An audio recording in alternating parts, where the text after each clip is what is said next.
Hey everyone, welcome to another Friday night bee chat. And we've got the Tar Heel beekeeper has made it back from into civilization. Luckily, he's got some electricity. He's on tonight. Randy, welcome back. I'm glad that you're okay. We'll go ahead and set up the link here. And so anybody can come in.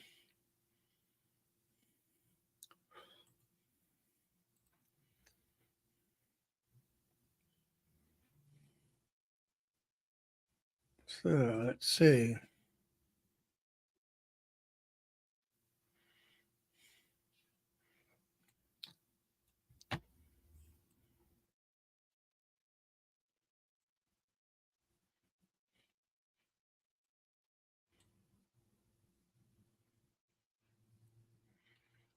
All right.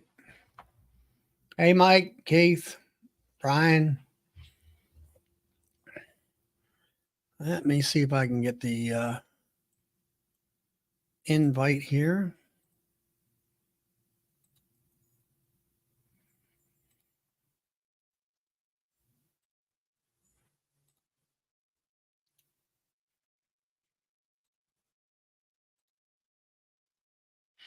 And there we are.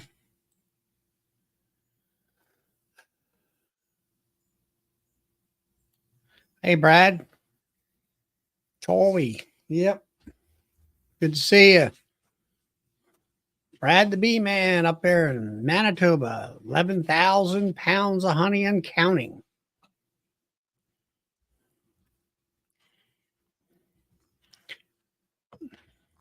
Hey, Randy, if you're able to, why don't you jump in on the chat here and kind of give us a firsthand update on what you had to go through here the last week through all this devastation, if you can. Hey, Dan, Shane, Mike, Kathy. Hey, Russell. Hey, Darren.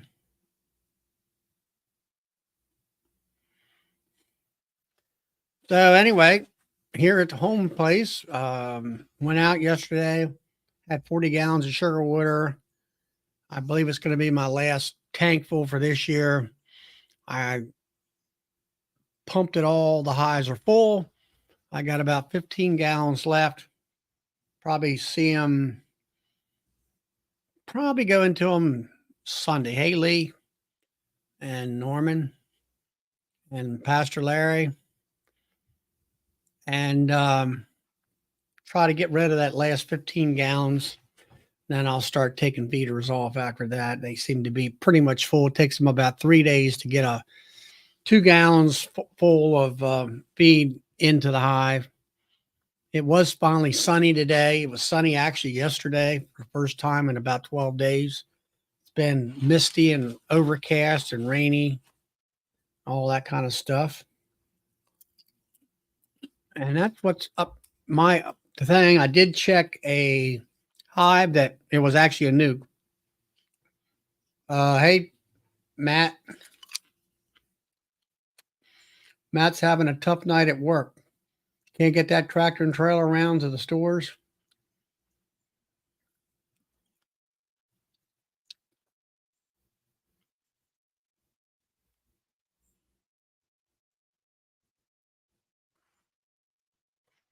Musketeers. I'm not sure what Brian's talking about there, unless it's benefit shows for the folks down south.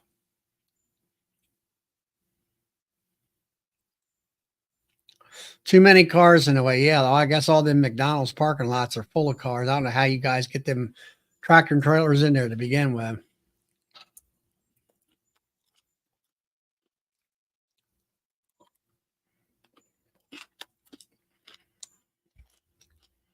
So anyway, I had a hey Dean. I had a nuke that I checked here a couple of weeks ago. No queen. It had queen cells in it, and they were capped. Of course, we had 12 days worth of rain. Hey, DC, Russell.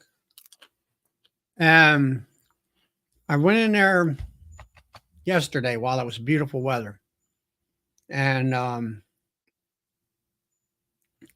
I looked at them, and I couldn't find any of the cells, and it, the bottom it's a double deep. The bottom deep I think is pretty much empty. So hey Richard, I'm gonna take and probably over the weekend while it's sunny and tear it apart. Add the boxes, two other hives. There's a medium on there, which is the honey box. A top deep box, which is a honey box. So the medium I can throw right onto another honey or another nuke. The deep box, I'm gonna have to see where I can put the put that at. And there's a fair amount of bees in there, so I'm gonna do the method like I showed in one of my videos, where put some inner covers, lean them up against the landing boards as ramps, and get some lids. And I'm gonna shake the bees into the lids so they can walk up the ramps into those hives, kind of distribute those bees throughout amongst the different hives. And hey Matt, at Sandy Valley Honey Company. So that's my plan for that nuke. So I'll be down to 23 hives, which is no problem. I didn't waste any um, food or anything on that one nuke either.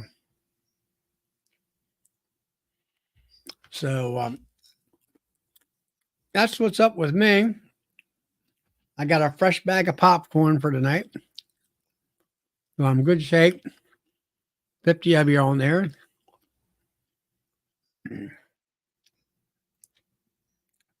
Take and sting that like button if you could. All that.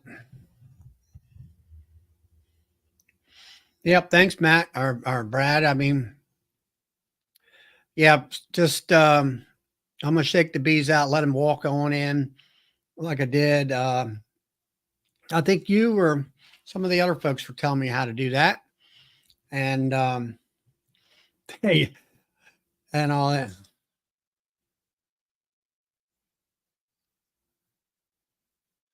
All right, Mike's selling my movie theater popcorn maker. Sally takes up too much room at the cabin.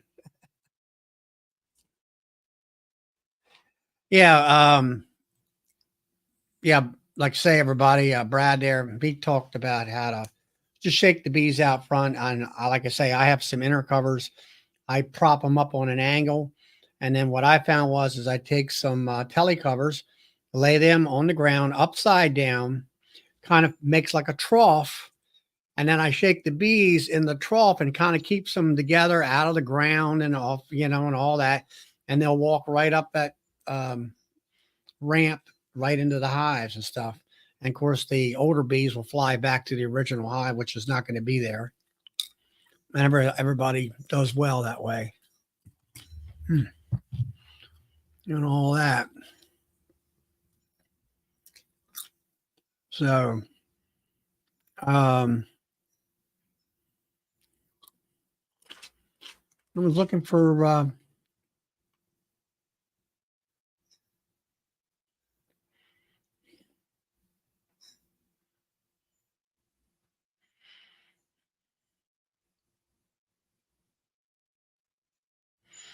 Phillips there selling honey. Well, that's good.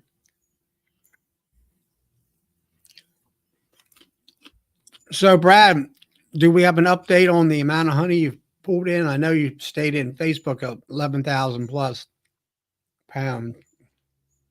I was wondering you reached maybe 12,000 pounds at this time.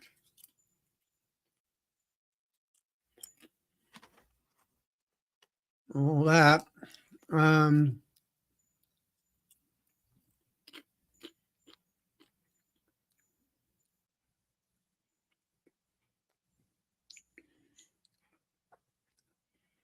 hey, Tar Heel, are you still on? Randy?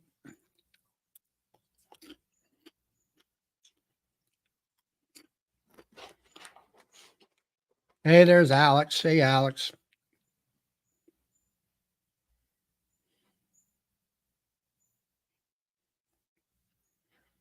So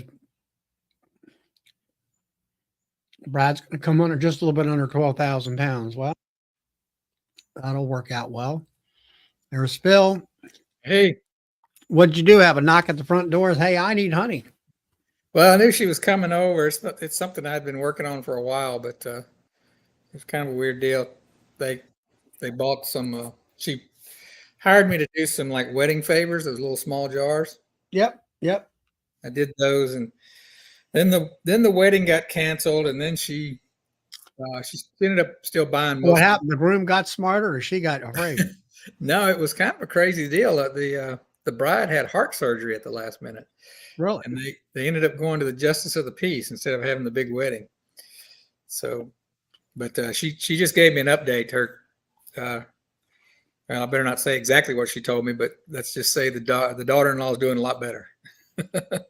She shared something with me. She said I hadn't told anybody else. I was like, okay, I better not spread that. So, but Yeah, I just on doing really Facebook, good. and actually a couple of days ago, a neighbor, he's a friend of mine and friend of hers, one of my fellow beekeepers, and she's been a customer of mine getting sawdust and things like that for her horses. And I think her and her husband's got, I don't know, 25, 30 hives.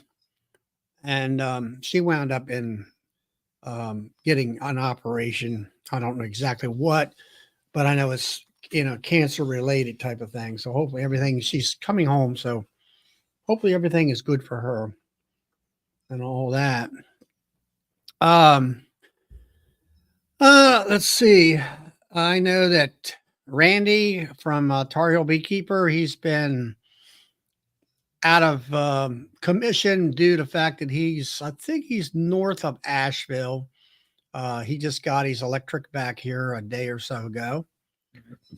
If he wants to come on, that'd be great. Let us know what's happening at ground boots level. I do know that I text Ricky Rourke this week. They're all good as far as the health goes. They're all safe per se. They don't have any electricity. He said that they've been told since it's been a week, they got another possibly 6 weeks without electricity. Wow. And he sent me some pictures. If you were on the chat last night, they I know where he lives. He lives on the same road where my great uncle lived. And there's a lot of creeks and valleys and stuff like that to get to where he lives at. And there was seemed like every creek that went underneath the road pretty much washed the road out. So him and his wife and children and all have been helping with the rest of the neighbors to clear the trees and debris out of the roadways, trying to get out to the main road and that kind of stuff. And part of the roads that they have are completely gone or 3/4 gone. In the pictures, he showed where he's standing in behind a root ball of a tree. Tree's probably about 4 foot across, and it was on his father's property, I think he said. All that kind of stuff. That's right. Yeah, DC. I did happen to see Randy's video. He put up the devastation where he's living at. I haven't seen that one. And then I did see where for Greg Rogers, he's supposed to be okay and his house is okay. He lives south of, I think he lives somewhere around Asheville. I'll say south of Asheville. And they seem to, I'm sure he has no electricity and stuff like that, but he's supposed to be okay. With Corey Stevens, I think it was, seen out on Facebook. Bob Benny was out without electricity, but he's been out checking his bees. Cayman's okay. Bill was stating that from Virginia. He had talked to Cayman. Devastation was like about 15 more miles west of him where it kind of started. All right. Tario says Greg's in East Asheville. Okay. I didn't know he was down there. I think it's called Richland, right below Southern Asheville. Who else we were talking about? Um, I don't know about Duck River hunting. Nathan, have not heard anything from him or any other people you have been able to contact him. Hey, I can't Nancy. imagine that he had that much problem as far west as he was. Yeah, he's kind of south of Nashville and west. Yeah, I would say he's a good 60 miles probably west of Nashville, and then another 40 miles south of that interstate. Yeah, I'm not real sure about. I know where I see where he lives on the map, but Because I haven't heard anything about Nashville getting hit very hard. I think you would have seen that in the news if it had. hey, Brian, Mike, Minnesota Mike. Yeah, Bob has lost power. The store's closed down, of course. Actually, guys, here a couple days ago, I had in my area, it's called BG&E, Baltimore Gas and Electric Company. They sent some folks down to Georgia. I was talking to one of the guys that's, that runs one of the pole trucks. And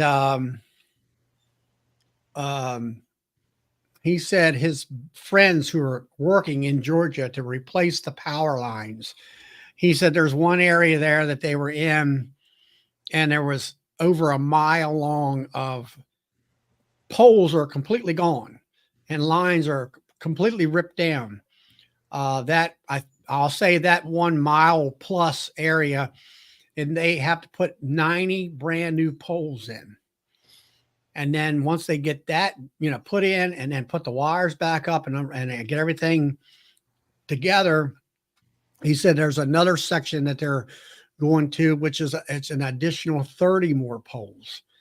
So I think poles are like up to 250 feet from one pole to the next is what the thing and all that. There's Todd. Hey, No cooking tonight. What's that? No cooking tonight. No. Just Tuesday, Thursday, Sunday with my clothes on. Yeah, ducks in Central Tennessee. Centerville is what she used. Of Centerville. Okay. Yeah, it's Centerville, and is that in Dixon County? I think it is. I don't know. That's something I've always. My cousin's down in the Carolinas. Hey, Bill.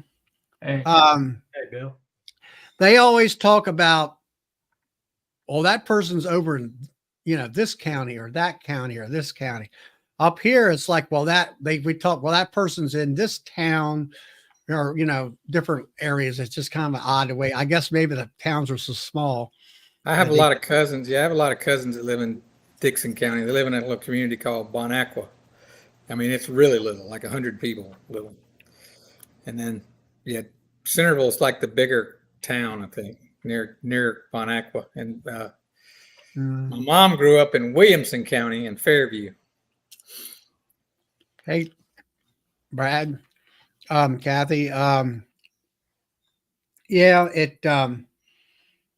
I hadn't seen anything from Duck River as far as a video that's usually on every Sunday morning. I watch something from him.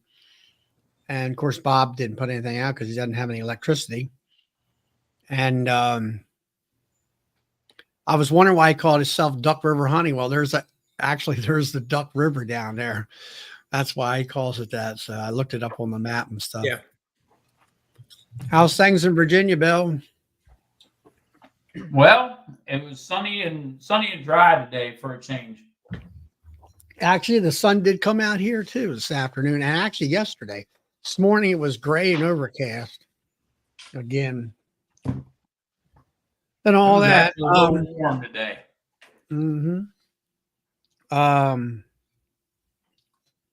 Let's see. We got 68 people here.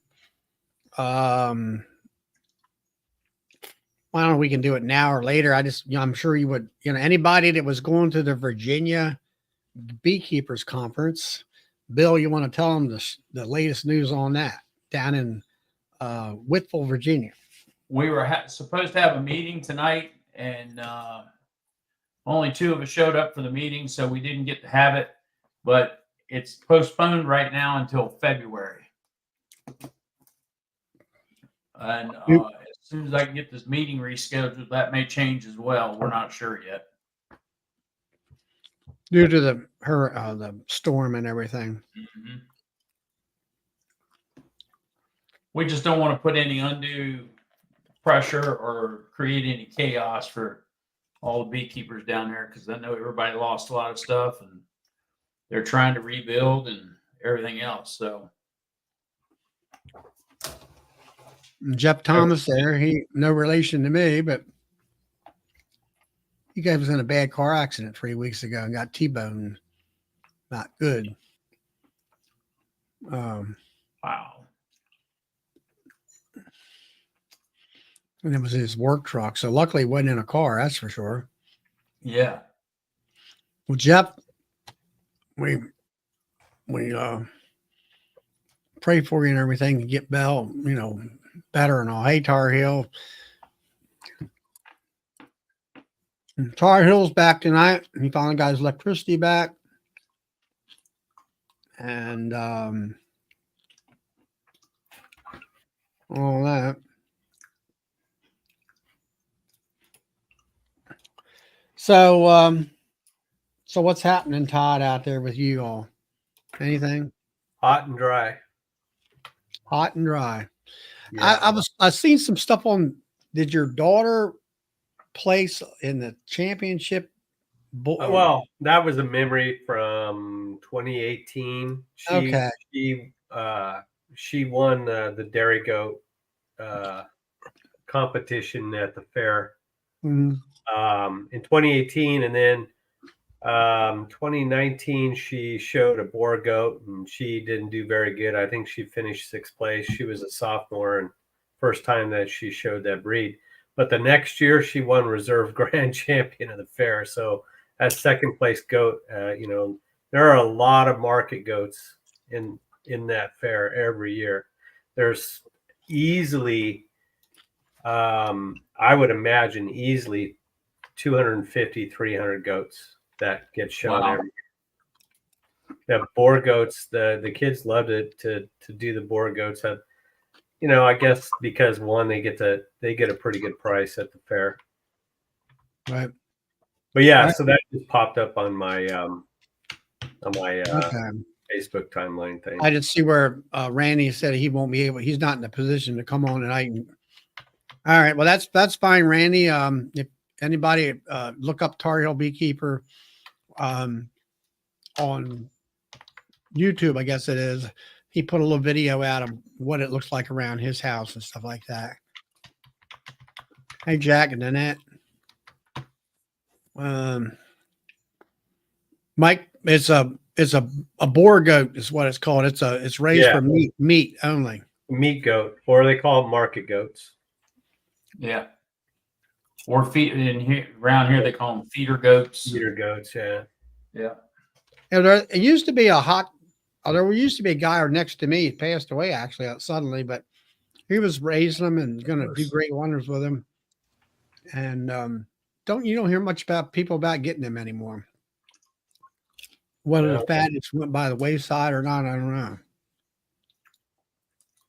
They're still a good seller at the fair here. They get a decent price at auction. Mm-hmm. But it's just because of the kids anyway. And a lot of people, that bid are family members or grandparents. Someone's going to help the kid out. So right.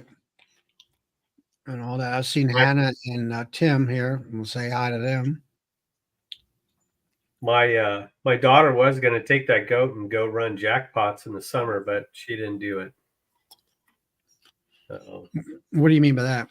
Well, they have these private competitions. They call them jackpots around here, where you could take them to someone's ranch and they have just a showing, and they put money in a pot and winner takes all type of thing.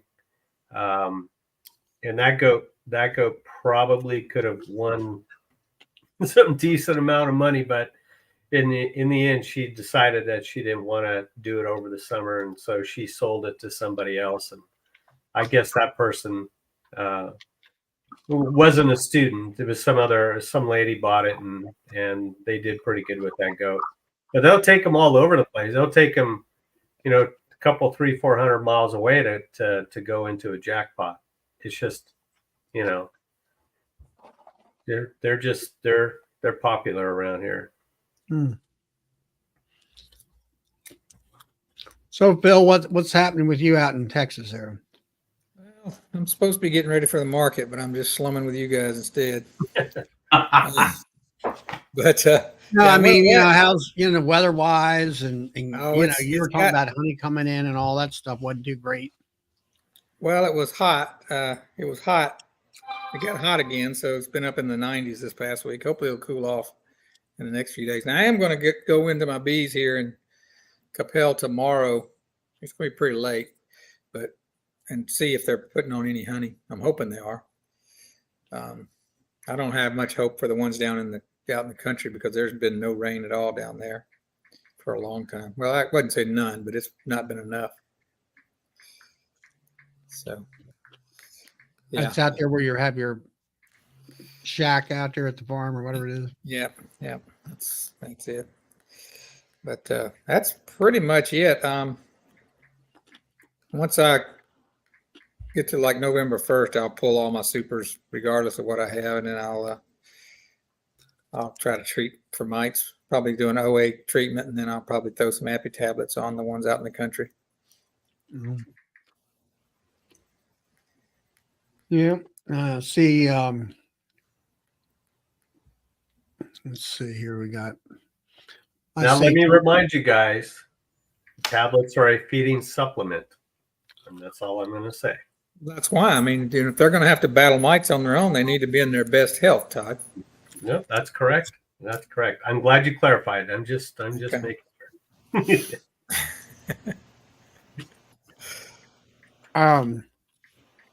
Tom's here.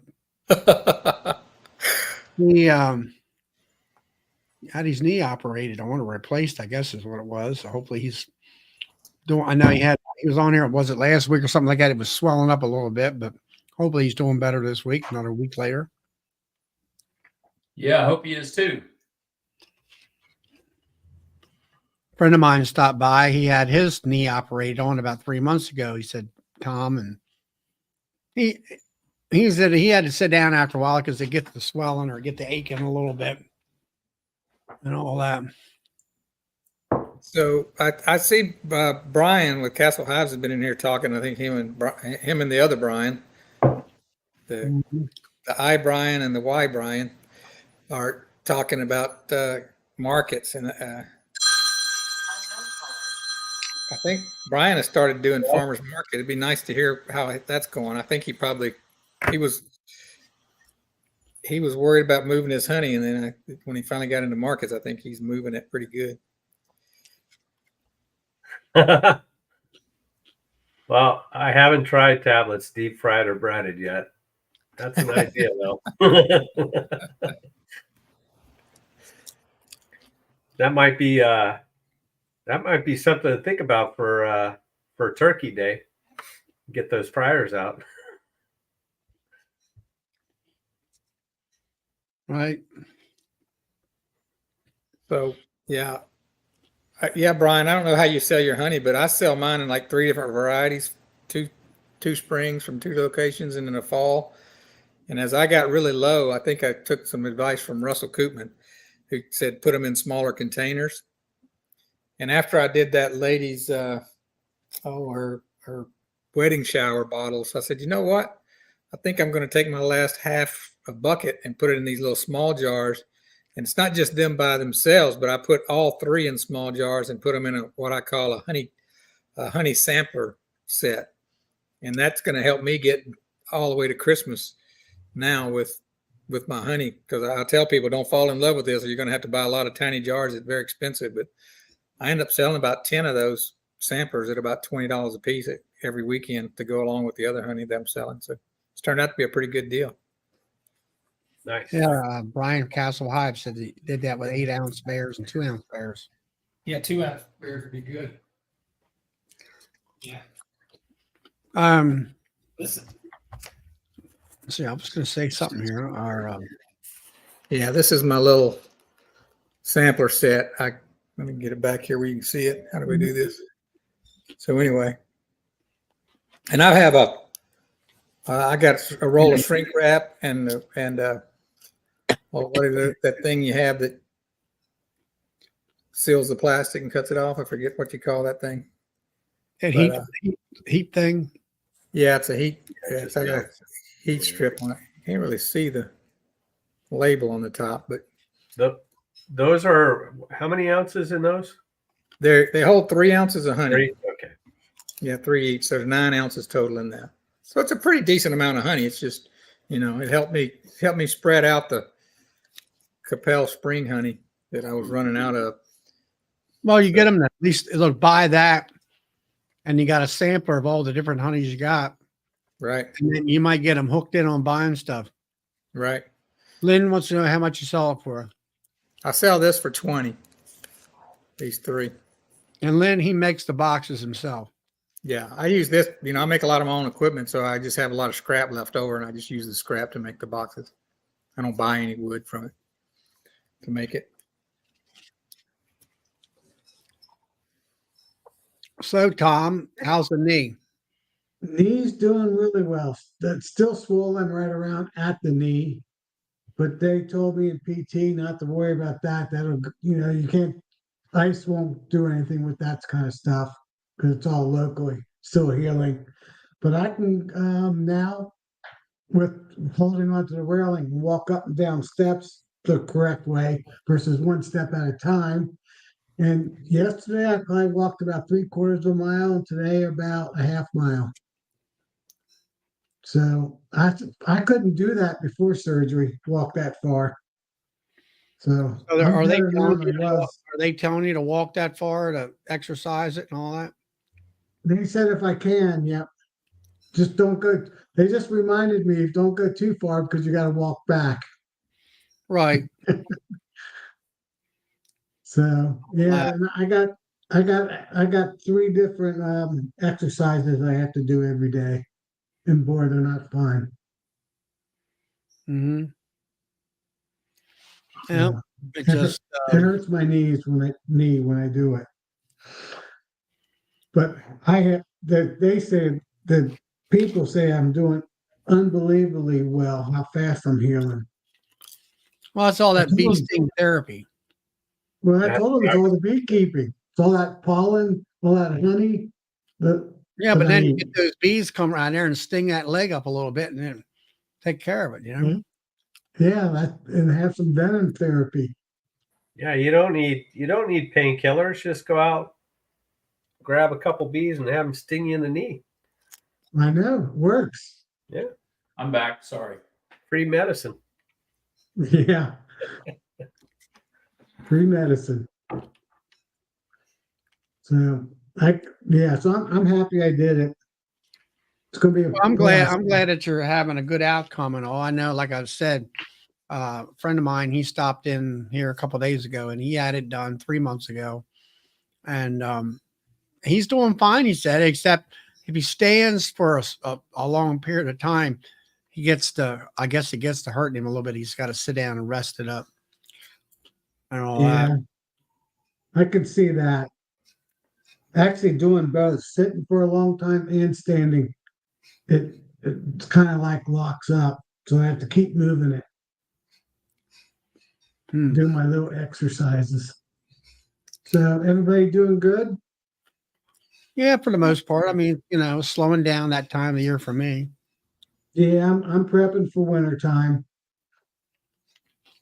I'm just about well, I put the last load of feed on yesterday and I got about 15 gallons left. I got to pump that off here maybe Sunday. After that, I'm going to start taking hives off or hive feeders off. I did 5 hives and all my nukes I'm feeding. I Mhm. did a weight test on all of them, and I was kind of surprised. They all had pretty good weight, and a few of them didn't need anything. They're already at weight. So Don't you? I'm hoping that there's enough ester out there, whatever flowers are out there, for them to finish it up. Mhm. I'm Don't you not have a- a weighing device that you weigh your hives or something like that? No, I just use my hand. Doing it enough years, I know when it's heavy enough. I got I probably got 5 of them that are heavy enough, 5 of them that are very light, and I got the rest of them, the other 20 or so, are like 3/4 of the way good. So I don't have any sugar on them yet. Sugar water feed, Hmm. but because I'm out of sugar, I have to go get some more. Right. You go. Are you going to the Wally World to get that? Walmart. Royal King, it's a 42-minute drive. They got a pretty good price on it. Hmm. I just can't believe how much sugar is. I mean, I can, but it's just outrageous. It is outrageous, isn't it? I think, what was it, 3 years ago or so? I think I was paying for a 25-pound bag at Walmart $7. Yeah, I was gonna say I was paying less than $10 for a 25-pound bag. Yeah, And now it's $20. I mean, it's just ridiculous. Yeah. yeah. If I go to my local store here, it's $21 for a bag. Yeah. Yeah, outrageous. I think it's what is it, about 70 cents a bag now? A pound, I mean. Something like that. Yeah, when I go to Royal King, I think it's like 68 cents or 66 cents. I might go there tomorrow. In fact, I probably will.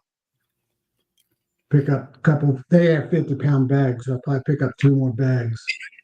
Yeah, that's a pretty good Gun price. line says gun line says it's $1 a bag down there, $1 a pound. Yeah.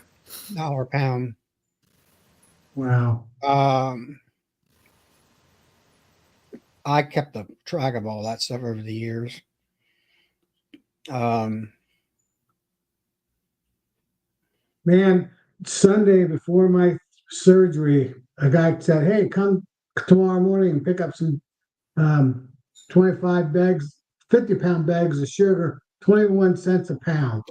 Oh. And I told him, "I can't. I'm having surgery." But of course, it was all gone by the time I could get it. yeah, Like, Walmart, oh, man.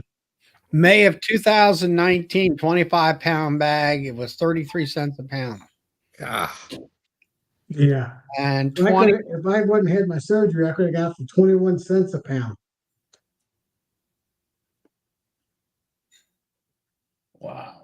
There was Well, that's local what happened. beekeeper buying it. He bought a whole semi full of it for That, everybody. that's what happens when gas gets out of hand and the cost, of Yeah. trucking and shipping. Yeah. Just Yeah, shipping. it goes to the moon. So and then fast forward. it's also the cost, Todd, of the drivers and stuff, because everybody's having to get paid more because there's yeah. way more inflation. Oh yeah. Right.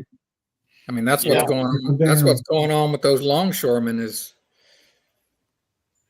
They're getting paid ridiculous prices. Well, that's over now. It ended today. yeah, yeah. Well, Yeah. yeah, somewhat. They're gonna still kind of complain about the mechanization tape thing. But in September 23, I paid 65 cents a pound. And I don't have it for this year, but I think it was somewhere around 68, 65, I think this year. But 65 is a pretty good deal nowadays. yeah, well, that was a year ago. Oh. And that was at the restaurant store and all that. But yeah, it just hopefully the longshoreman thing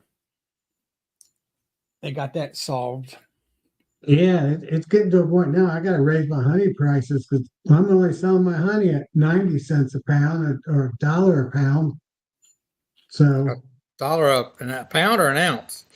I mean, a Hey, dollar if you're an ounce. selling $1 a pound, I'll buy some from you, Tom. I Exactly. mean, a dollar an Yeah. ounce. You get that truck loaded up and Sorry about that. fast. I think some of that swollenness is getting in my brain. That's that anesthesia. What happened to you? I'll be back. Yeah. That should be out of me by now. They say that takes 7 to 10 days. I'm at 16. Did you have one or both of them done? Just one, just my left. My right's still good. Well, you're lucky. Very lucky. So see how long my right holds up. But it doesn't never hurt me, so I think I'm good. Yeah. Bill, you just texted me, right? Yes, I did. Okay. I thought I had you. I knew the phone number. I just wanted to make sure because I didn't have the name on there. Yeah, that was me. Okay. That was the phone call I got just a few minutes ago. Okay. Okay. He's in Florida. Yeah.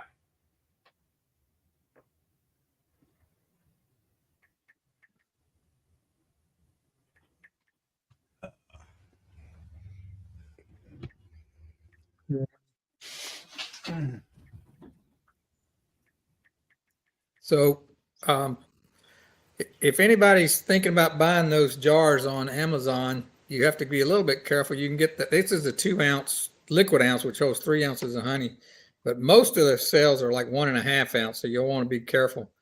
Matter of fact, I ordered some that said 2 ounce and they came in at 1.5, so I had to send them back. And then they also sell a neat jar that's at 3 ounces. It's this same jar except taller. It's a nice size, but I'm sure it holds about 5.5 ounces. But they run about with they sell them with the little bags and the little dipper sticks and a little charm that you tie around the neck and all that stuff. But I think I've been getting them for anywhere from about 82 cents to like $1.10 per jar. Is that from that one honey company or the jar company that you said you had to buy a? No, I just get these off of Amazon. I'm sure these come out of China at some point. Yeah.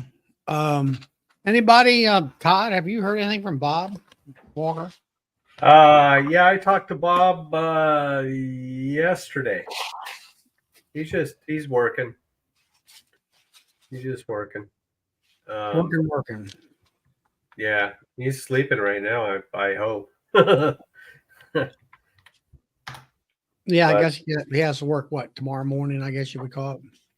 Yeah, I don't know the exact time, but Well, he's up at like 1 a.m. and yeah, on the dock at 2 or something like that. something like that. Yeah, and I can't remember what days he has off. I haven't Usually, got that straightened out yet. usually Tuesdays, but that's might have changed by now. Yeah, but yeah, he's taking along. Oh, shoot. Russell said my jars have gone up, or maybe it's his jars, but Mike at Minnesota Beekeeper said something about the lids not fitting. You do have to really bear down on these lids to get them to seal and attach, because they come off real easy if you don't. They're not. I hadn't had that issue with the Berlin packaging jars and lids, but yeah, I haven't shopped for lids on Berlin packaging yet. Around my area, nobody even wants to buy any small jars or anything. I try to sell 8-ounce bottles, and they won't touch it. Smallest will go is a pound. So a lot of them want 3 pounds now. Mine varies week to week at the market. Most of the time, they just want to get kind of the smallest jar, but then when they realize that something sells out, then they all want the bigger jars. Yeah. Well, I don't do markets yet, but next year I will, since I'll be retired. Most of what I Mhm. sell out of my house is the bigger jars, because people understand it doesn't last forever. Yeah. I forget what I was going to say now. Uh, What, Charlie lost his mind? no, I was going to ask some questions, but oh, I know what it was. Tom. You were saying about, or was it about selling a lot of 3-pound bottles and stuff? Was that you or Phil? That I wasn't me. sell some, yeah, 3-pound jars, mason 3-pound jars. jar. Yeah, like you say, I had those 3-pound containers, and I used to sell, let's say, one a month or something like that. And now here in Yeah. the last year or so, I'm selling like there'll be a person come in and I want 2 of them at a time and Right. stuff like that, and I'll sell 3 or 4 in a week. I did that. I think it was either last week or this. Might have been this week. I sold 3 of them just this week. I have That's a two pretty. or That's three a pretty. customers that always want to buy them. That's a 3-pound. I mean, that's a 2-pound jar, but the Berlin quit selling this big jar. And the only reason I have a few of these is because I give people $1 Right back. here. I give them $1 off if they bring back the jar. And I've had enough come back that I can sell a few more of these. So You know where you can get that jar, Philip? where? You can either get it from Gamber Glass in Pennsylvania, Mhm. or you can get it from Fillmore Glass in Pennsylvania. Will they do free shipping with a certain order size? No.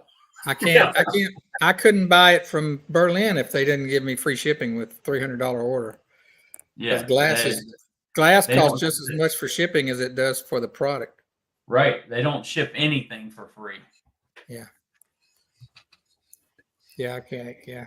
And I've found that out with a lot of places. You can get good deals, but if you have to pay for shipping for glass, you just Yeah. not a So good you might as deal. well pay for it closer to you and pay a little Yeah. bit more for it.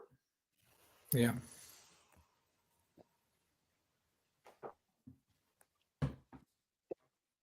Yeah, I got Anchor Glass, which is only 15 minutes, 20 minutes away from me. Oh yeah, In Indiana. I wish I had a good glass supplier close by, but I don't. You'd think there'd be somebody here in Dallas, but I haven't found them. Hey, Derek. Arkansas glass would probably be the closest for you. Yeah. Yeah, but that's still just to get into Arkansas. I'm looking at about a 3-hour drive. Well, you know what? I think we're going to have to start. Everybody's going to have to start kind of ganging up and making big orders to cut down on cost. Buy in bulk. That's Yeah. what a lot of the beekeepers do here in Northern Virginia and Yeah. around Virginia is they all get together and they place a big order and it comes in on a tractor trailer. Yeah. They just have to have a way to unload it. Right. That's how we did it. How I was able to get, well, how everybody else but myself got 21 cents a pound on sugar. It was a whole trailer, semi-trailer full. Yeah, that's a lot of sugar. I may have to go to those Queen Anne jars, something more standard. Now I can tell you, a classic glass jar is cheaper than the Queen line jars. I Is sell it? a lot of glass, and it's cheaper to buy, and it's cheaper. You can sell it cheaper, which means you're going to make more of a margin on your honey when you do that. Right. Because I can tell you, I sell a case of Queen Line 1-pounders for $38, and a case of Queen Line glass is like 18. And So what's it's a that? lot cheaper to buy. That 12 bottles in a case or what? Yeah, you can get 24, but they're a little bit more expensive. If you get the 12-bottle case, it's cheaper. So Darren, what's happening? What you got there? Bill brought up a Fillmore container. This is the 2-ounce jar from Fillmore.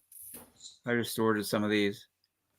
So luckily for me, that's just right down the road. Yeah. That's just right down the road. Right down the road, 3 hours. But they don't have any free shipping or anything. Now you can go pick it up at their warehouse if you want to, which is kind of convenient. But they're not open on Saturdays. That's my one complaint about them.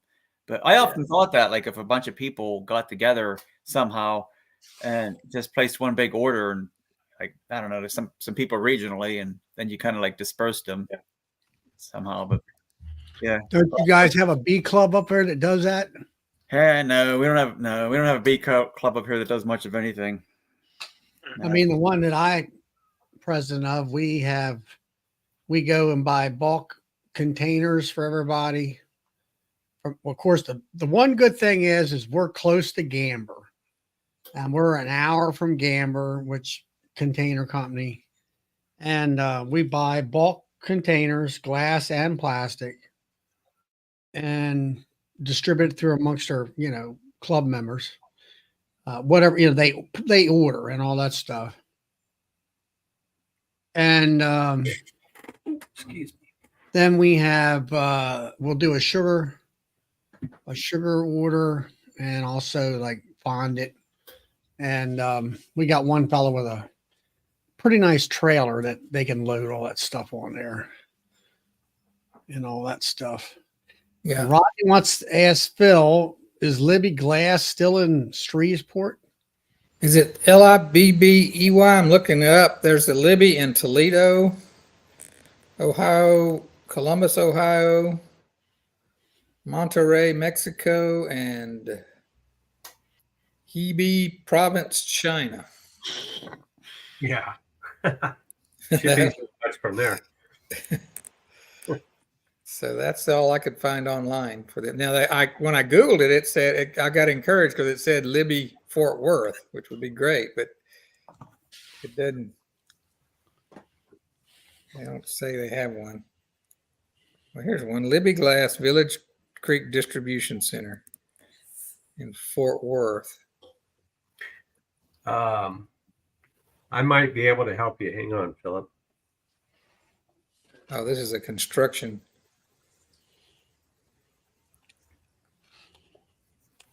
Oh, they built a. Yeah, looks like they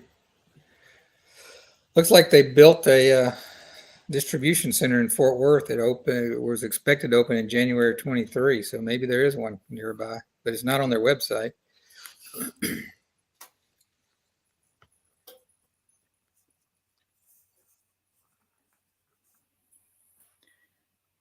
I don't know. A lot of times when these big companies have distribution warehouses, they won't even let you pick them up there. That's just where the waters get distributed out of. So what I did was I emailed Arkansas Glass Container. They're in Jonesboro, like Brian was saying. And I asked them questions.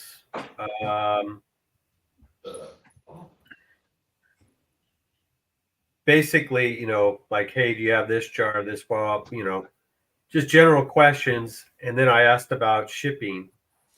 And she replied to me and said, someone who might work out better in your area is a place down in Los Angeles. So maybe you want to email them and see if they could maybe point you to a distributor that's in Texas or nearby. I can't believe Dallas doesn't have somebody there. It would seem like they would have someone. Yeah. I mean, they make tons of barbecue sauce in Texas, so I would imagine they've got to have a glass supplier there. Well, most of the barbecue sauce is in plastic, but But yeah, that was Arkansas Container or Glass Container, whatever it is. Glass Container Corporation. So I have a question for everybody. What are y'all selling 5-gallon buckets of bulk honey for? How much? I don't sell it. Depends. I don't sell it either, but if I did, I'd sell for 300. Oh, I would sell it for about $12 a pound, whatever that would be. That's a lot of money. I buy it for $250 to $265 up here.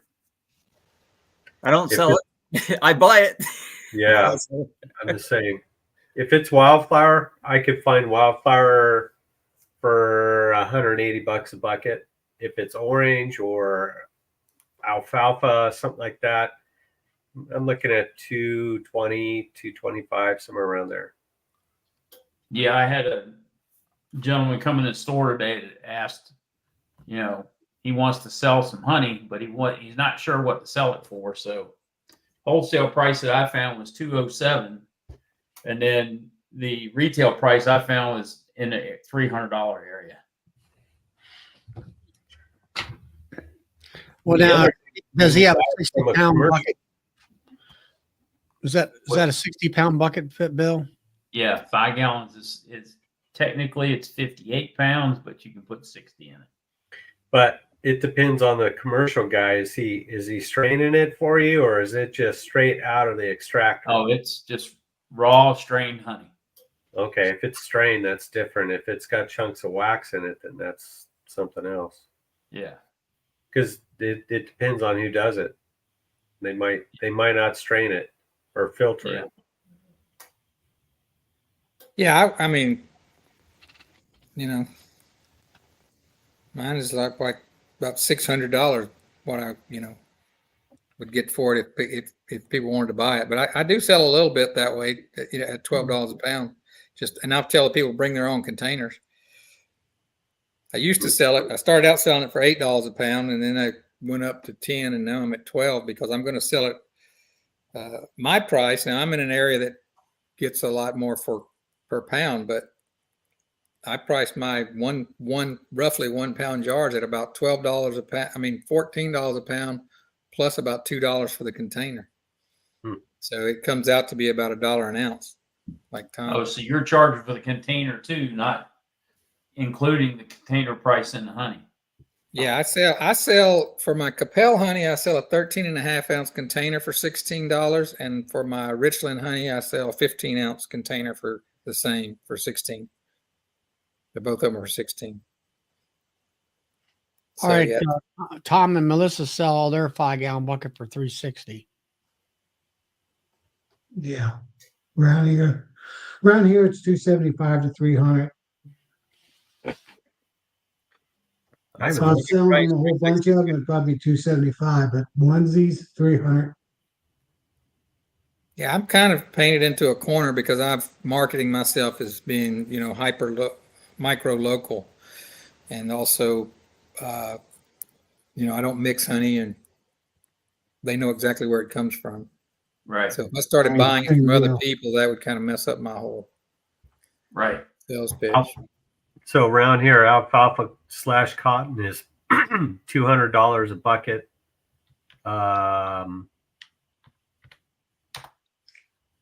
Well, that shows a bucket, but not a bucket price. So yeah, I don't know, it's all over the board. At least here, it's anywhere from 180. I've seen, I think it was orange. It was up to 275, but that was in the spring when it's super fresh. Yeah, but in your area, you got heavy duty commercial guys, so they got tens of thousands of pounds. Oh yeah, and they're like, if it's a little bit better than if they go by that market price you see in the magazines, wholesale, if they're getting better than that, then I'm sure they feel better that they're doing well for what they're doing, selling it for. Yeah. a lot of the commercial guys have gone to doing their own bottling and selling retail because there's just so much money to be made.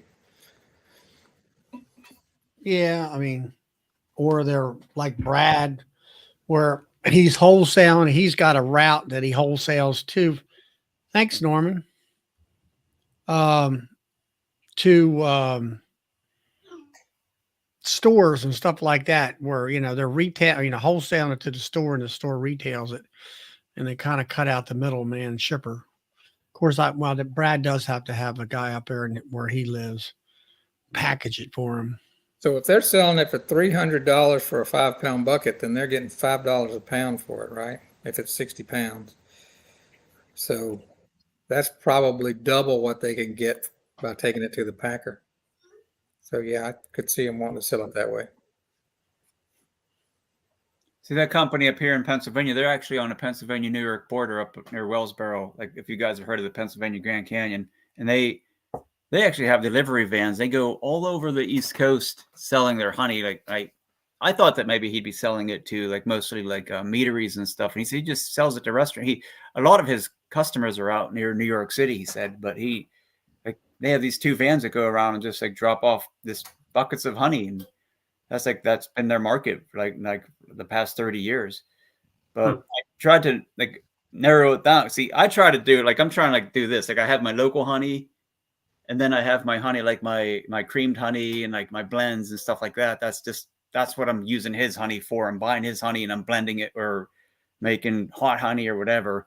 Then I have my stash of local honey for those people. And but I don't know, I was kind of surprised like the way he does that. Like that's a big business for him. He had at one point, he said like over 2,000 hives, and he quit doing it and just went into the wholesale business. Oh yeah, you make more money that way for sure. Yeah. See what Brad said. It's a lot of work and time to pack and deliver to stores. He's correct about that. I'm always telling my kids, I wish one of you would just take it out of the bucket and do everything that needed to be done with it. I'd pay you at least 25% of what you made on it, but I can't get in the. Well, this company will do that too. If you talk to them, Draper Bee Supply, they'll bottle it for you. So if that's what you're looking for, I mean, of course you're not.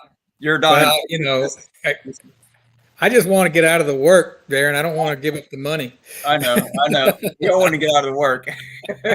I would say sitting in a market all day long to me would be the most boring thing. It's not boring. It's not boring. No, you'd be surprised at the people that you meet. It's actually, Charlie, it's like, it's just so busy, at least in my market, there's no time to get bored. It really is. It's amazing. I dreaded it until I did it. And I was like, man, and it's still fun, especially if you do it with some kind of a sales pitch. Yeah. See what Brian said. You'd be surprised how much, and you get a lot of, it makes you feel pretty good too, because you get a lot of compliments. Oh, DC said, sit there and talk. Yeah, well, that's where I get in trouble, DC. When somebody comes up that's a beekeeper, I lose out on my sales because I get into the conversation and I've got customers walking away because they're tired of waiting on me to get through talking about bees. Yeah, it's always dangerous if a beekeeper comes up. Yeah. That's when I love to have one of my kids there, because I'm like, take over. I'm about to talk bees for about 30 minutes. Right.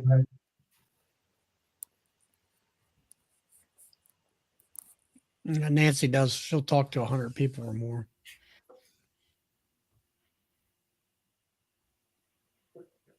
Yeah, I'm a little guarded about saying how much, but it's year. What, Tom? So I'm looking forward to hitting the markets next year. I mean, it's, I'm sure, Flower Street, Brian, he earns a decent living with just markets. And I do it every 2 weeks, and it's about, the average is about $800 for 4 hours worth of work. So. Yeah, I'm looking forward to that too. Yeah. I haven't done any this year. I did one last year, and I think I've mentioned this before. Like Pennsylvania's laws are so stringent that I'm afraid to even go out and do it because I'm not meeting their standards, Pennsylvania's standards yet. But I did do one market last year, and it was fun. It was a lot. They won't even let you do face to face. I have to do all of mine basically out of my house, or otherwise I'm opening myself up for like licensing and full inspections and everything. And Texas is pretty lax about as long as it's you selling it. And I kind of get away with, I actually have one retail outlet that sells mine. The laws in Texas say you can sell it at your house, farmer's market, or other designated location. So I figure if I get busted, I'm going to say, well, that's my other designated location, is that retail outlet. There is very little regulations in Ohio. The only thing they say is that you only can blend 30% into your honey. That's about it. Yeah, Virginia Yeah, we won't even let you do that. So I sell very little myself. I have other people sell it all for me. Yeah, we have that law that says that as long as it's mixed with your honey, you can call it your honey, and they don't even tell you what percentage it has to be, which I find Ours 30%. that's too loose. Yeah, you do it in Virginia, you got to do it in an inspected kitchen and everything else. If you're going to make hot honey or anything like that, Well, yeah, it's we got to be a that tested recipe and it's got to be approved by the state and everything else. yeah, we cannot sell under the honey laws, honey producer laws, and if you put anything in it, or even if you cream it, actually. Yeah. But we can sell under the cottage food laws, which are about as lax as the maybe. Oh, the only difference if I started selling using the cottage food laws, I would just have to provide the label, the with the Yeah. warnings about about allergies and stuff like that. Which that's Yeah. not that big a deal. I mean, that's pretty simple. But No, all that's required to be on our labels. and you have to Even have if a food handler's license.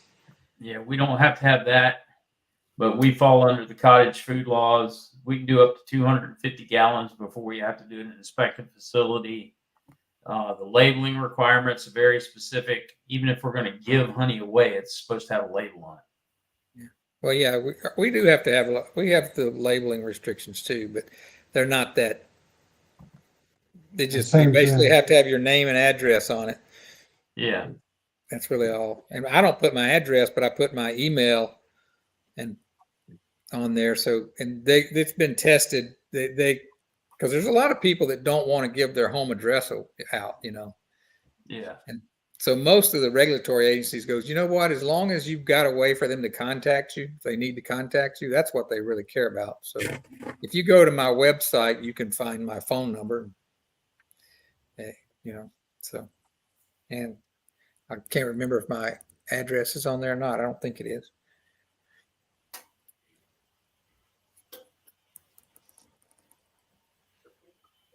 Norman, I'm in Virginia, in the Shenandoah Valley.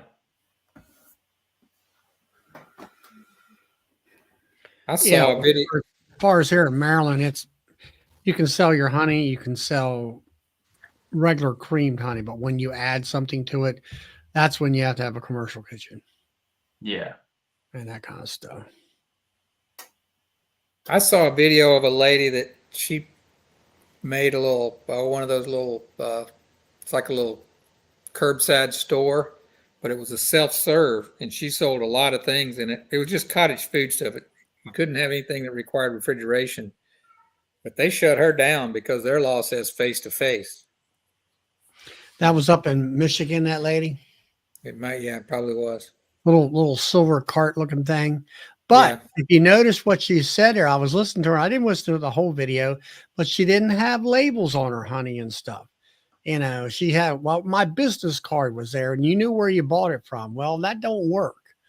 I thought she had the labels, but I don't think what you're supposed to require on there is what I gathered from that video. And then she had something about concentrates, and I don't know what that was. Well, you're not allowed, at least in her state, you're not allowed to sell drinks. But she sold concentrates that you would take and put in your own water to make your own drink. And that she said that's a gray area. And they wrote her up for that too.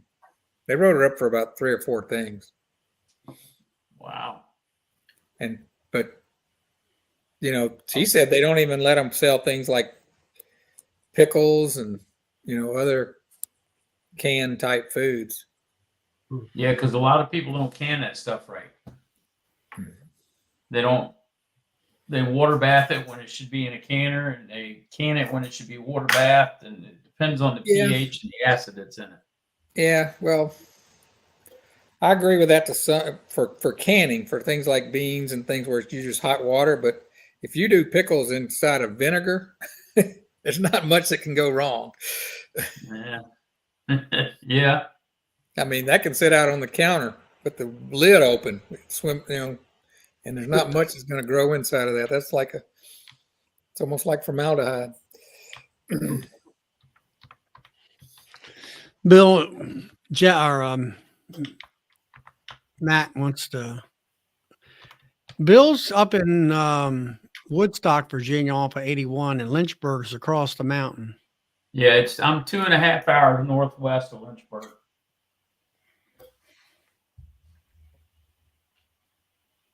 and all that. But yeah, that's they got a bunch of funny rules and regs out there and stuff like that. But for me, I sell enough liquid honey that I don't have to really worry about too much of anything else. Yeah. I have Yeah, had some people ask me about combed honey, but I've been wanting to try, but never got that far. If I sold only honey or combed honey or creamed honey, I wouldn't even have to be inspected. But in Ohio, if you sell queens or bees, then you have to be inspected every year. And it cost me $5 per property. So since I have 2 yards, it cost me $10 a year. So not Yeah. much. Now here in Maryland, I could sell bees and queens. I don't have to do anything. No inspection at Yeah. all. Pennsylvania. Really? Now, if I sell bees, a nuke, let's say, over the state line, then I have to be inspected. Yeah, if you're selling that in PA, you Yeah. got queens or nukes in PA, you got to be inspected and registered and inspected. Yeah, even in state, in Virginia, you've got to be inspected. And if you're bringing bees in, say I go to North Carolina and buy 100 nukes, they get inspected by North Carolina, and I have to notify the state that I'm bringing them into the state. And I have 10 days once they get in the state to get the state apiarist out to do an inspection again. Hey, Your state apiarist can do that quickly? Yep, they will. Wow. Because we've I got was gonna say, the state's broken up into regions, and they have 2 or 3 inspectors per region. What do they charge you for that? No, it's free. That's crazy. Man. my county Texas doesn't have They charge an you for the inspector. permit though to bring it into the state. Yeah, Texas there's a permit that you have to pay to bring it in to the state. And then I think you also have to provide some kind of that it was inspected in that state, just paperwork, really. Or you have to have it available. You don't have to present it, I think, unless they ask for it. Yeah, when the Yeah, state I inspector know. here gets out there, that's the first thing he asks for is the health certificate. And then he'll go through and he'll do a mite inspection. He'll do European foul brood, American foul brood, and look at the general condition of the bees. And then if they meet their liking and they aren't infested with mites, then you get a health certificate. Yeah, for here, I mean, when we go down to Georgia to get bees, usually they inspect them down there. And well, I know we get them little strips of paper, inspection strips, that they've been inspected down there. And whether that satisfies Maryland. And Maryland, I don't think Maryland comes out and inspects them. I'm not sure about that, especially with nukes. Well, let's see. Package bees really don't have inspection. Nukes you do because of the comb. Yeah, the package bees in Virginia have to be inspected. They have to be accompanied by a health certificate, and then you're good. You don't have to get a re-inspection. But if you buy a nuke out of state and bring it in because it's on comb, that's why they want to do the re-inspection. Is that really an inspection of those packages, or is that an inspection of the yard that they came from? No, it's an inspection. What they do is they go, like, if you buy bees out of Georgia, the Georgia State Apiarist is down there, and they inspect the apiary, and they do mite checks, American foul brood, European foul brood, general condition of the bees, and then they'll issue a health certificate for the apiary. And then they shake them, and they come up the road. Yeah. From what I've heard here and in some other places, the inspector will come out and they'll inspect 10% of your colonies. And then if you have other yards, sometimes it's just a conversation. Do all your other bees look like this? Yeah, they do. Here's your approval to sell bees. Once they find out you're, pretty much legitimate.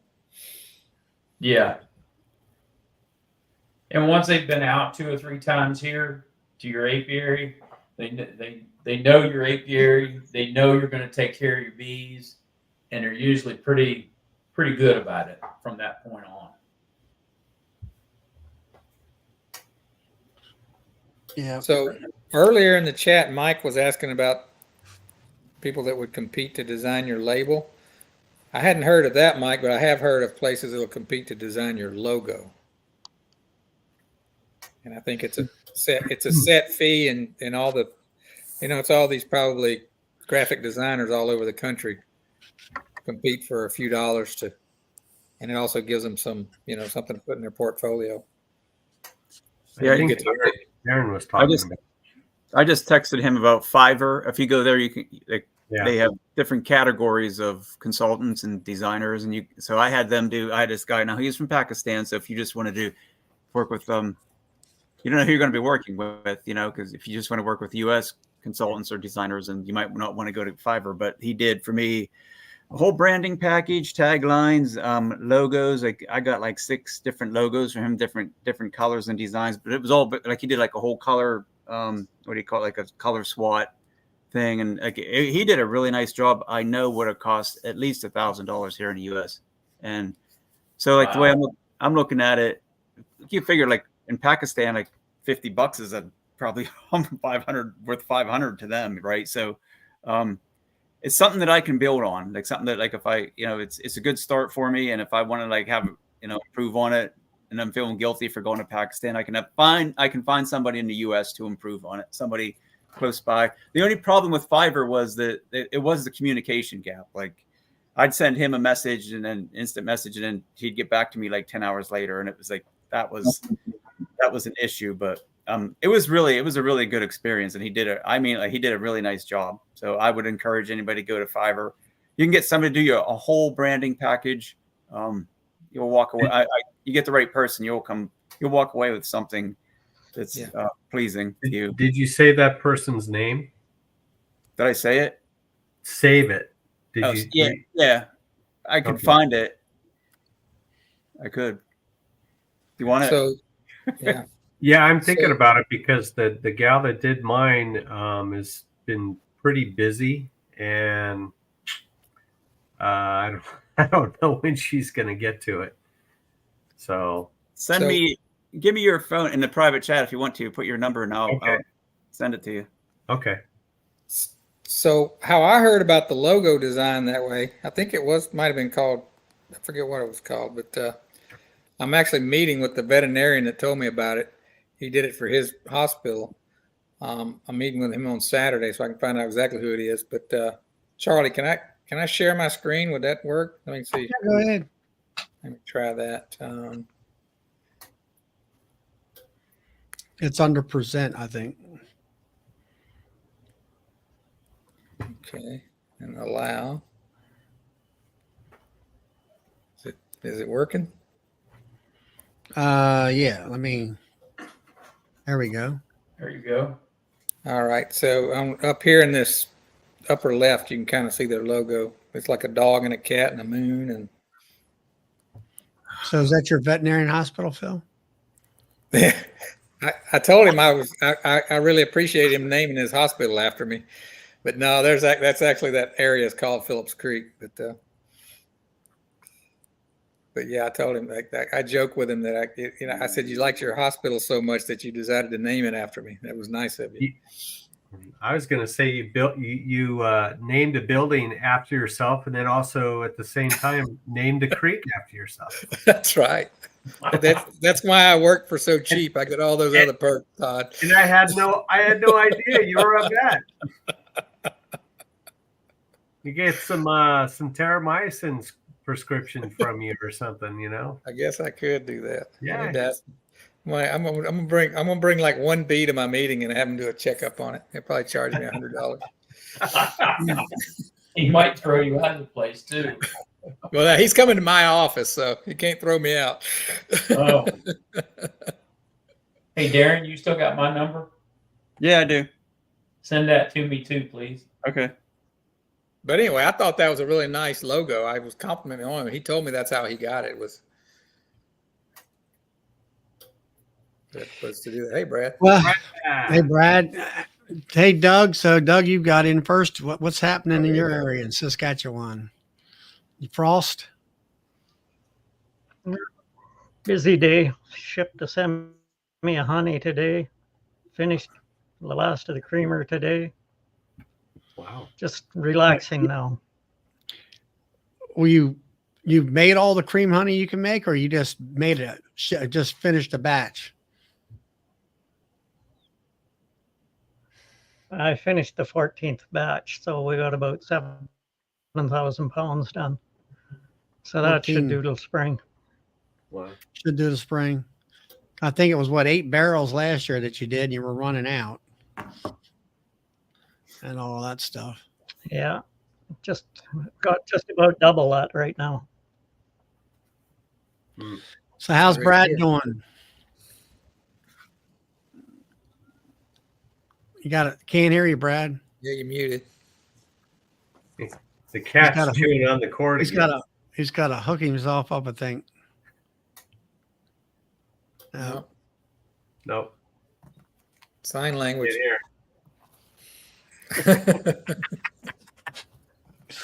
How was that? Ah, Better. there There you you It was. go. It says magic button. See, push the button, it turns red. And it doesn't show up on the screen that it's muted. Hmm. So anyway, yeah, I'm exhausted. I'm just absolutely exhausted. But things are progressing, and the stress level is kind of coming down a notch at a time. And going to get some fall work done now. Hopefully, get some more mite sampling done to see where I'm at now, and get some oxalic acid vapor in there too as we go forward. So you're done with formic, your new formic treatment? I think so. I just just being so busy, things pile up, and I don't get things done in a timely manner. And I only got one more round done, so a total of 3 rounds.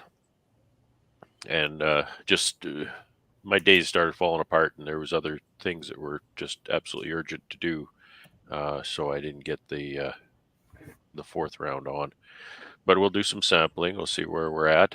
I think oxalic acid vapor definitely is going to clean things up, because there's very little brood left in those Mhm. colonies, so it'll do a good job. It's a highly effective treatment if you don't have much brood at all.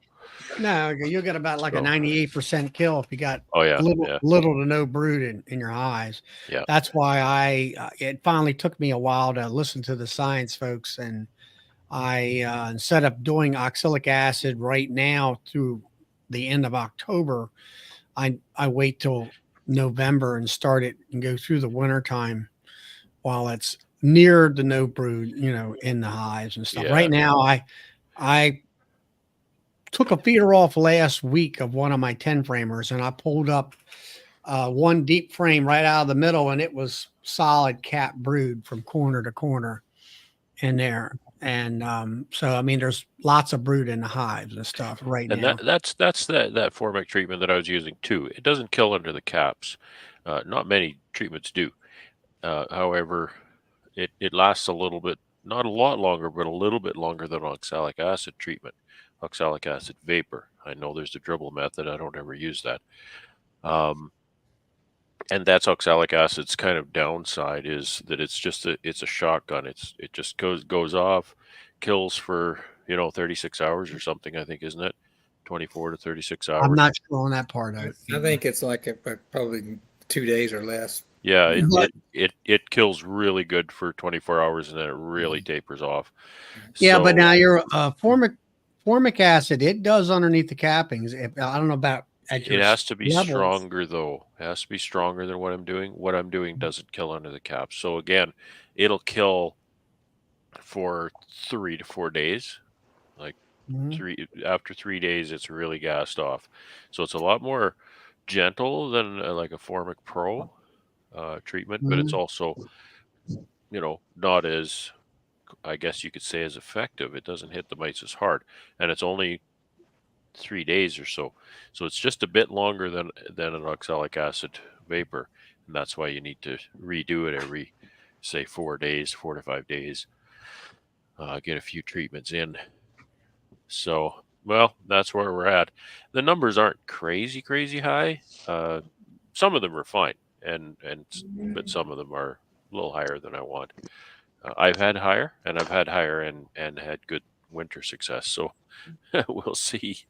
Right, report card comes 1st of May, so I'll let you know. Hey guys, Brad, I hey think- Charlie, I'm No gonna hop brood off. and anything on the check, Brad. What's that, Sorry. Tom? That's it. I'm gonna hop off. I gotta take care of my knee and stuff like that. See you, All Tom. All right, Glad Tom. you're feeling better. Good. Glad I see you're all doing that. well. See you later, Yeah. Tom. I hope you feel All better. right, see you guys. See you, All Tom. So Jack was asking if that's Kraken and Coke. No, it's actually a virgin Kraken and Pepsi, otherwise known as Pepsi. You know, so it is what it is, right? When you don't have Kraken, then you have virgin Kraken and Pepsi. I You think- still haven't dug a hole in your backyard, have you? Somebody's been hiding liquor in my backyard. Yeah. I think the reason for no doing brood in our 4 day. Go ahead, Doug. I just telling Brad, no brood in our hives that I've checked. Yeah. I haven't looked in. Gee, it could be almost 2 weeks now, but there wasn't much before. Now, Doug, you were talking about having frost here a couple weeks ago. I guess it was. Minus had- 5 here last night. -5. Minus Yeah, 5. same It here. was really cold last night. It was -5 incredibly cold. is 23 degrees Celsius or Fahrenheit. Yeah. That's cold. That was really cold. Chilly. Holy smokes!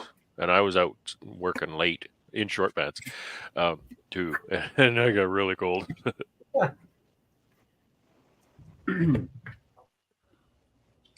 So Brian said something about it's crazy how Formic works below the cappings, and I'm suspicious of that. And I know Ian mentioned something in his video, and I commented on it because he was saying what I've been thinking is that these treatments that exist in the colony for a long time, I suspect they're in there, and when the mites come out, that's when they get affected by the treatments more so than it actually working below the capping. It just exists longer. So as they cycle out of the cappings, I think that's when they get hit by the chemical. But that's just Formic Pro does kill under the cap. However, it's not 100%. It's far less than 100%. I can't remember what it is. It's like 70, 75, 80% or something like that at best, right? It's not 100% kill under the cap. So,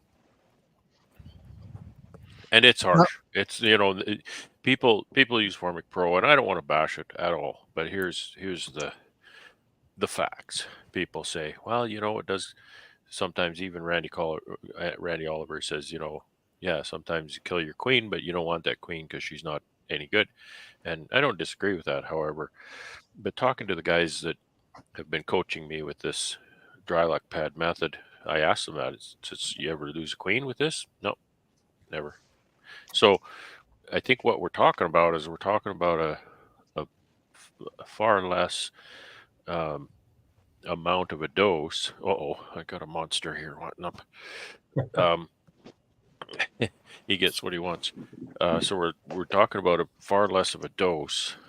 So the initial gas off is far more gentle. But then I have to keep applying that over time. Yeah, I know. Whereas Formic Pro, one of the really nice things about the product is it works and it works properly.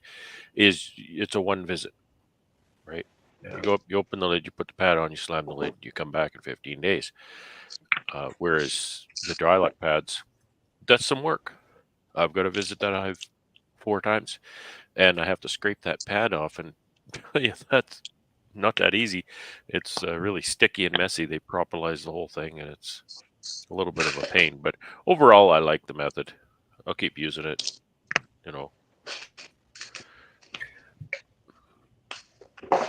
Kind of like some of the evidence I've been hearing about Formic Pro and what it does to the comb. I think that's very interesting stuff. So what have you heard that's actually been discovered in that regard? Well, of course, this is just third hand because I haven't seen the study, but I heard that it's cleaning up the comb and the viruses within the wax. So I've suspected a long time that it cleans viruses on comb, but I don't have any science behind that. That's just kind of my guess. Kind of my guess based on on the way people talk about their brood nest post treatment. You know, even Randy Oliver again. I'll cite his comment that he's said on one of his presentations. He said, you know, if you ever want to just clean up a hive and just scrub it clean and start fresh, he said, use formic acid because that's exactly what it does. Now, was exactly that what he formic said. or was that for thiamol for Aprigard? That was formic. No, pro. formic. Yeah. But I think that thymol might have something to do with that as well, but maybe not on a as large a level as formic. I'm guessing here because when I used it and those queens came back in a rush to. Oh, someone's ringing my doorbell. When those queens came back they laid like crazy, and they were, you know, everything was healthy. The colony looked great, and overwintering was awesome. That's what I'm wondering. Is it just simply more of just a brood break? I'll be right back. Okay. You know, is it a brood break? Is it just that because it does kind of kill the brood and it causes cannibalization and whatnot? So is that what people are seeing? And they say, wow, look at these patterns. Well, yeah, the queen laid up those 3 frames of bees in 2 days, right? So if you get that, you're going to get a sealed brood pattern like you've never seen before, right? Yeah, that's what I suspected of it too, Brad, was that it if it's that strong, it's got to be damaging at least the open brood. What's that, formic or thymol? The formic. Well, both actually. Thymol does it too. Yeah. And if it forces a brood break, that's going to help you with your mites just by itself. And did you see Ian just mentioned that on his video? He was thinking about that, thinking out loud. He says, you know what? Maybe it's the brood break that's really giving you one of the greatest effects here is that you're forcing a brood break. Well, who's the guy? I can't think of the guy. He's the rep for Formic Pro. What's his name? Nolan. Nolan. Yeah, he does a video on that, and he actually mentions that about the brood break that Formic actually helps to induce. So there's probably something behind that. I'm sure. I'll find out. I bit the bullet and I decided to try it. Yeah, I seen your video, Darren, where you had went through and inspected the hives, and for the amount of bees that you had in there, and the ones that you put the double pads on, they were good size hives, nice hives, and all. You didn't go. You said you had some nukes there that were.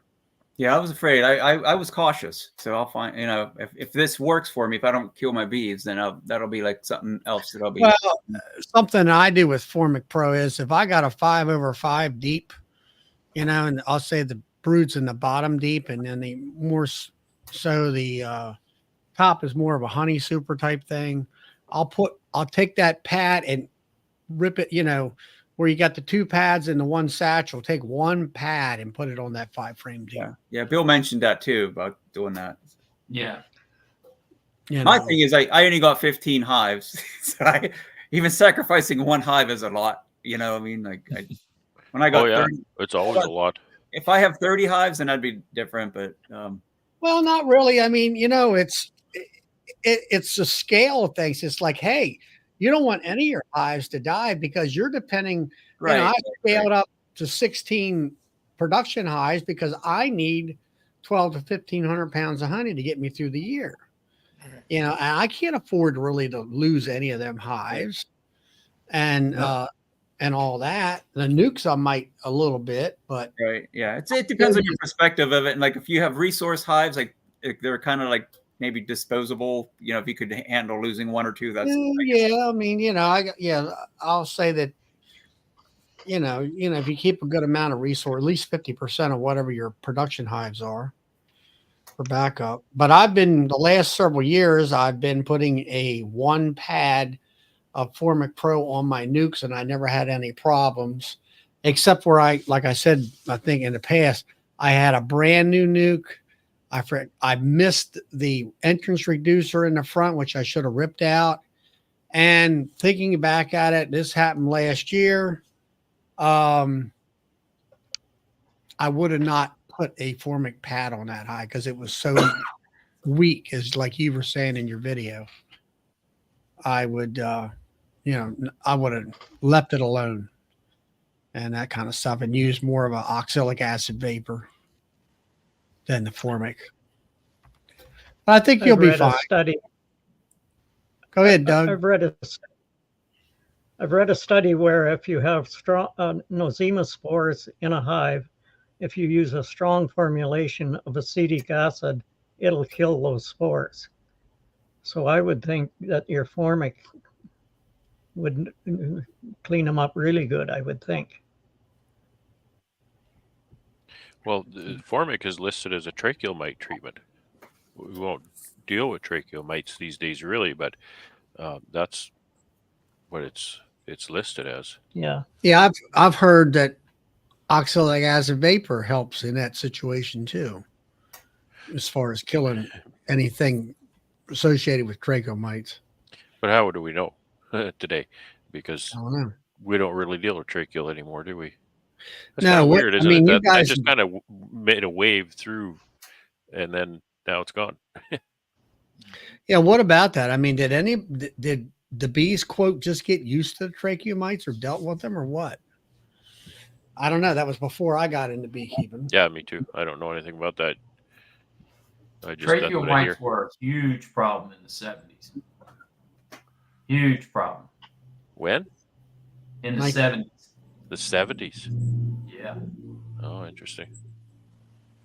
I didn't think it was that long ago. Yeah, well, we had our varroa mite didn't show up here in Virginia until 89, early 1990. Yeah. And everybody kind of forgot about everything else and started dealing with varroa mite. Shane said they brought in new genetics when maybe they did. Well, we don't use, we don't see a lot of Italians around here.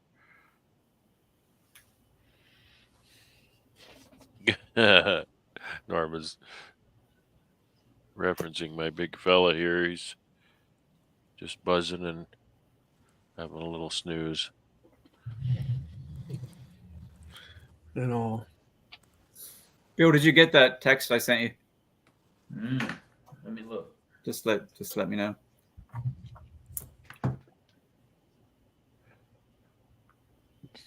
No, did not.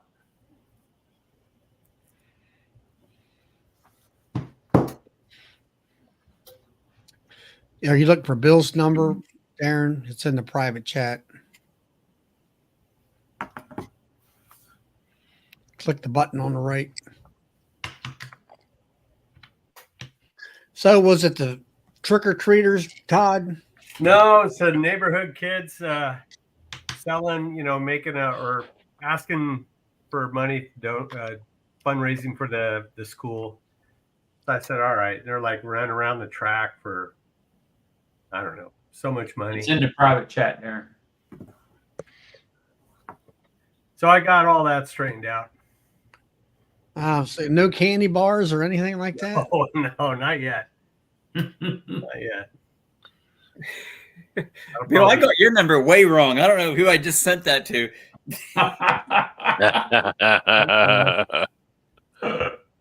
It's out there in La La Land somewhere. Somebody will get it and say, what in the world is this? If I sent that back to you, Todd, somehow. Nope. Haven't got it yet.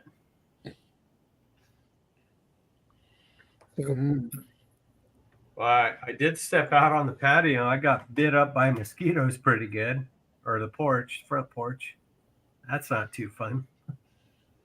That's unusual. Being so dry out there, I wouldn't think there would be any mosquitoes. Yeah, Where they're there'd be more moisture areas would have mosquitoes. yeah, they're here and there. Yeah, we have bad mosquitoes here quite often, and but we had a summer here that really didn't see very many mosquitoes at all. It was Wow. so nice.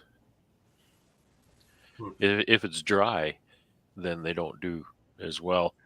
Yeah. You know, wood ticks too. The wood ticks in the spring this year were just horrible. I've never seen the wood ticks as bad as they were this spring. But then Yeah. we got into about June or so. Was it about June, Doug? And that was it. They're gone. Not one wood tick. We Not had them even to on the the middle of cats. July. But I think it was because it was Well, cold. we don't have those. It was cold here this spring. It was cold until early June. It was kind of crazy. Hmm. The bees could hardly fly at all. Norman's got a question for Doug here. How was your losses this year, Doug?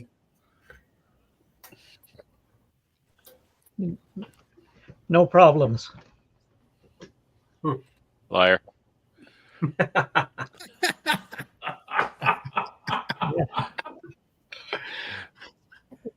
No, well, you Maybe did have. 4 Well, or wait a 5 minute. Now hives you this had summer. you That had was it. you had bear lossage, right? Actually, they didn't do a whole lot of damage to what they could have. Mm-hmm. No, the yards come through real good. And then you had, what was it, raccoons or something like that? This year, was it? Skunks is our problem.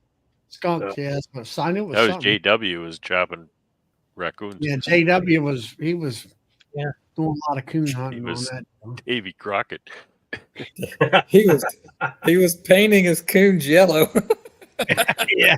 Yeah, I remember him saying that. And then one of the hunters, wherever he released them at, he says, "What are these darn things out here? You know, they're yellow up in the damn tree. We can spot them a mile away." That's so funny. Or no, well, they weren't yellow, weren't Todd? Weren't they bright fluorescent orange or something? No, it was yellow. He said he Okay. used yellow paint. Yeah. Bienvenue, mon ami.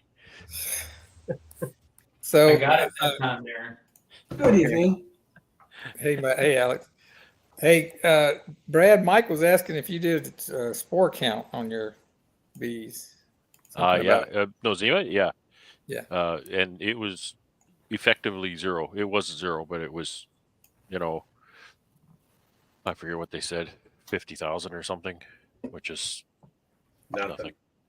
Yeah. Yeah, it was last year when, boy, a couple of bad years in a row, 3 with the weather in 22, but in 23 when I had big nosema problem, they were counting over 50 million. Wow. And Now what- so seems they got that under control. Now you got it under control and stuff. What have you done different? Anything? Well, Except for different losing all bees. your bees? They're different bees, first of all. Okay. I have nothing left that I had before, right? Right. So the 3, except for that one I call it a bonus hive. I don't know where it came from. I don't know what the lineage of that is because I just found it in the pile. Mhm. But the 3 that I say that survived over winter, those are 3 that James brought here last year. Mhm. So everything that I had before that, like everything, all the queens I raised, the whole line of bees that I had going, which was nothing special, but it, just to say, it's gone. There's nothing left of it at all, except perhaps that bonus hive, which, again, I don't know where that came. It's doing really well, though. Wow, it's really strong and produced a lot of honey. They're very strong. So I hope they survive. I'll get some daughters off of that one. But I just did a round of fumagillin last year in 23, and boy, I did that around a few Magellan, and in about a week, that whole apiary just came alive. It was really something to see. What was left of it, because they were just dying throughout May. They were just dying. It was really sad to see. So Mike looks like he's giving credit to the camphor oil in the apple life oil too. I don't know if that affected it or not.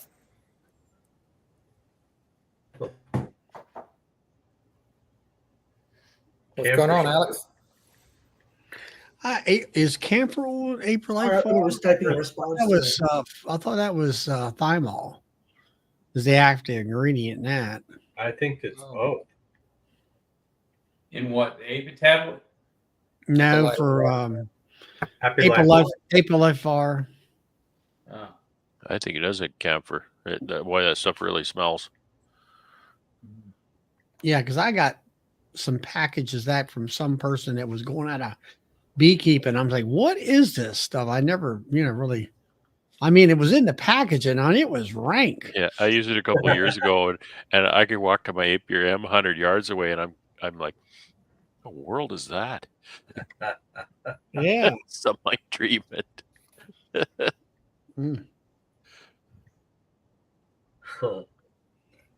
You're like, did somebody pull a muscle?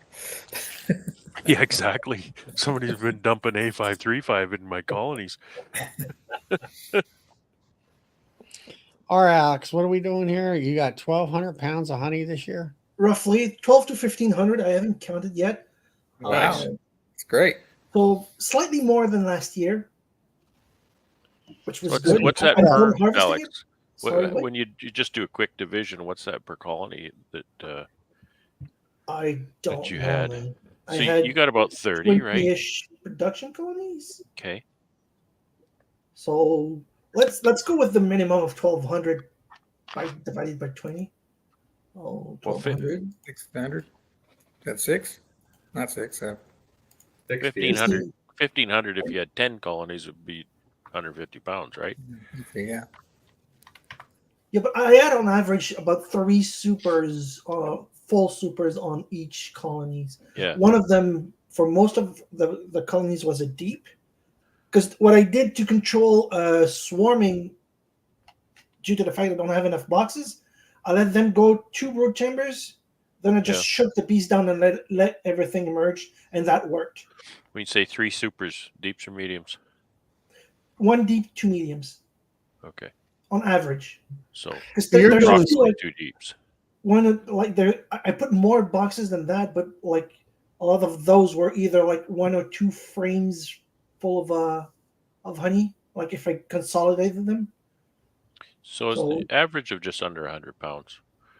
Because if you had 20 colonies at 100 pounds, it's 2,000 pounds. So Well, it's 60 pounds per 60 pounds. colony if it's 1,200 pounds. Maybe 60 to 70. I haven't counted yet. Right. And last week I sold about $400 worth of honey at the office barbecue, which was nice. Nice. That's great. Good going. And when I went to, like I told you about the damage on my car, and I went to the other garage, you lifted it, looked at the lines, and it said, the guy scared you trying to get the lines replaced. They're fine. There's just a few spots of rust. They don't need to be changed. Good. So all I needed was a new mufflers and my tail lights to be replaced. One of my tail lights needed to be replaced, and the rear red lights would not work. So he fiddled around with the fuses, and it was like a burnt out fuse. For a total of $408 with taxes. Well, Instead of what you like do? $1,800. You know what you do? Someday when you're in the area, you go over to Tim Hortons, you buy a dozen donuts, you go over to that mechanic and say, here's coffee time. You give him a dozen donuts. Now you remember your name. That's a good idea. He's In case- absolutely. It never Okay. hurts to bribe your mechanic at all. In case you guys are Very missing, true. Worth it. if you guys are Sorry. missing Bob, I got to issue this line. That's only $20 American. Well, speaking of America, I'll be in Maine probably either next weekend or the next after that. One of my friend invited me into a gem mine over there, so I'll be harvesting some tourmalines and stuff like that, garnets. What is it? What is it? A gem mine in Maine, so I'll be in the U.S. next week or the week after that. Yeah, but what are you harvesting? Tourmalines, it's a green gem, sometimes pink, depending on the chemicals in there. There's agates, which are You're harvesting rocks. yes. Okay. I'm going on a field trip with a friend at a gem mine next week or the week after that. All right, I thought you said a jam line, like in like you know. No, gem, like like marmalade. gems, like We're rocks. harvesting marmalade. Uh, Well, that's pretty cool. I didn't know you could just go somewhere and hey, let's harvest gems. This is Yeah, cool. there's like there is an open mine for quartz here in Quebec, but like it's quartz, it's just clear rocks. Over there, there's like 4 or 5. There's like purple mica, like I said, tourmalines, which are green and or purple or pink, I should say. Garnets, which are dark red or brown, stuff like that. I don't know the whole list, but that's going to be a nice chain of pace. so how did you get to break out of Quebec? I mean, you sneaking across the border? They still allow that. I'm gonna have my passport get rushed, and we'll rent. Me and my friend are gonna rent a car and just go on a field trip. It's about a 5-hour drive. I thought you'd take a canoe, you know. Take a canoe across the moat. Yeah, no, I'll pass. I'll take a car instead. Too bad it's not on the same way as Michael Palmer's.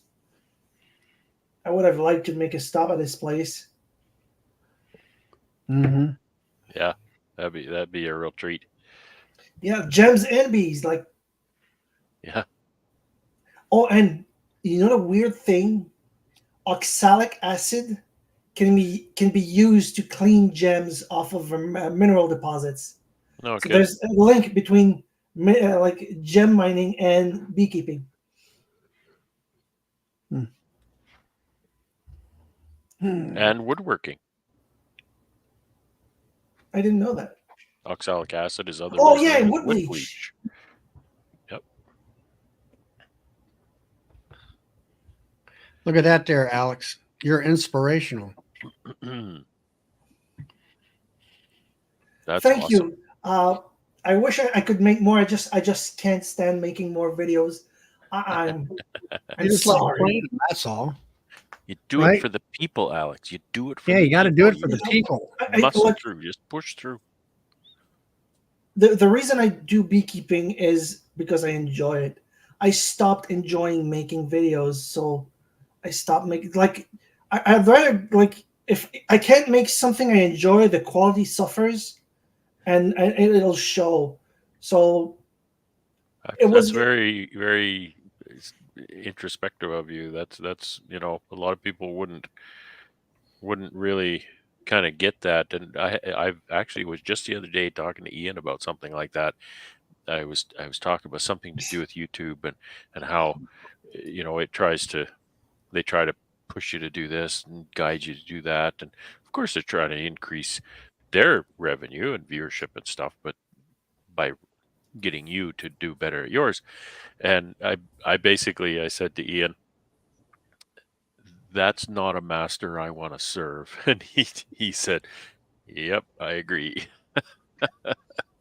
yeah. I'm not saying I'm never gonna make another video, but for now I'm All right, done. Doug. Oh, He's popping out. He's coming back. He connection wise is a problem. oh, I see. Yeah, he terrible lag. Yeah, I hear you, Alex, and I make that point on my channel quite a bit that I'm not a YouTuber. Don't think that this is big time YouTube entertainment. I'm just a beekeeper. This is just stuff I'm doing. There's not a lot of production and thought goes into behind it. I turn the camera on and what happens happens. Yeah, same here. Like I don't put a ton of unnecessary work embellishing my videos when I make them. I try to show what I did, and that's it. So it usually takes me 45 minutes to edit a video, but it's Pretty no good. longer enjoyable for me, so I stopped. That's the slave work, editing the video. Yeah. I spent so many hours editing video. It's ridiculous. 45 minutes is really good. Even Yeah. a Yeah, simple but you've one. seen my videos; they're not that great. Well, they're not, hour-long videos either, right? So Yeah, they're so usually you may have a 15-20 minute video, or maybe not even that, and it'll still take you 45 minutes or an hour to edit that together and put it up. The hardest Right. part is getting them to shortening the time on them. deciding what to remove. Like, Yeah, I have that problem a lot. That's why my videos are so long. But you know what? I think you find your niche. You find, instead of trying to necessarily find that hook that gets the masses, do you have dreams of being, Mr. Beast or somebody, the most popular YouTuber out there, kind Mr. of thing? Beast, Or yeah, he's getting sued. or are you just doing what you just described? I think you do, because my channel, it's not the most popular channel, but it's gaining traction. I get a certain amount of subscribers every week or every month. So I think it's attracting that group of people who like those kind of videos and long videos. I like longer videos sometimes because I'll put a video on while I'm working Right. in the shop, in the honey house, and wherever, and I don't have to pay attention to always. It's a 5-10 minute video. Now it's over. I have to find another video. Well, I'm working, right? I want to put a video on that's long, an hour and a half. And so people say, when I say, well, I want to make them shorter, they say, no, don't make them shorter. We want the long videos. Okay, no problem. Make the long ones. So I think the audience will find you. I think your videos will find the audience, not that you have to kind of uh, fall into some kind of a mold or pattern. Thank you, Yeah, thank American you, Bee Nolan. Lady. Yeah, I don't know. For me, I don't know. I try to keep it short. I don't want to bore people watching me going through every hive. Like, I don't know whether they really Like like I that. do. Like, that's another reason why I And I stopped. wouldn't likely watch my videos. They're too long. I like your videos, Charlie. I could tune in, watch Charlie's video, and go and watch something else. Yeah, I don't know. For me, I always have a topic, I guess you would call it. Hmm. And then I try to, I don't know, Alex, you talk about editing. 45 minutes is about what I do on mine, 15-minute video. But I've learned you do the intro, you do the body of the whatever you're talking about, and then you do the exit part. Usually that's, if I can think enough, I'll just do it all in one shot. And I just kind of click all the pieces together and then cut out where I tell the camera to stop and stuff like that, and then put transitions in, and I'm done if everything goes well. I just turn the camera on and start Hey. talking. I don't edit. I just go. Like what Brad just said, I just go and then I end it. That's it. But some people on here, well, I don't think anybody on here, but people listening to this might think, oh, what a dummy I am for saying this.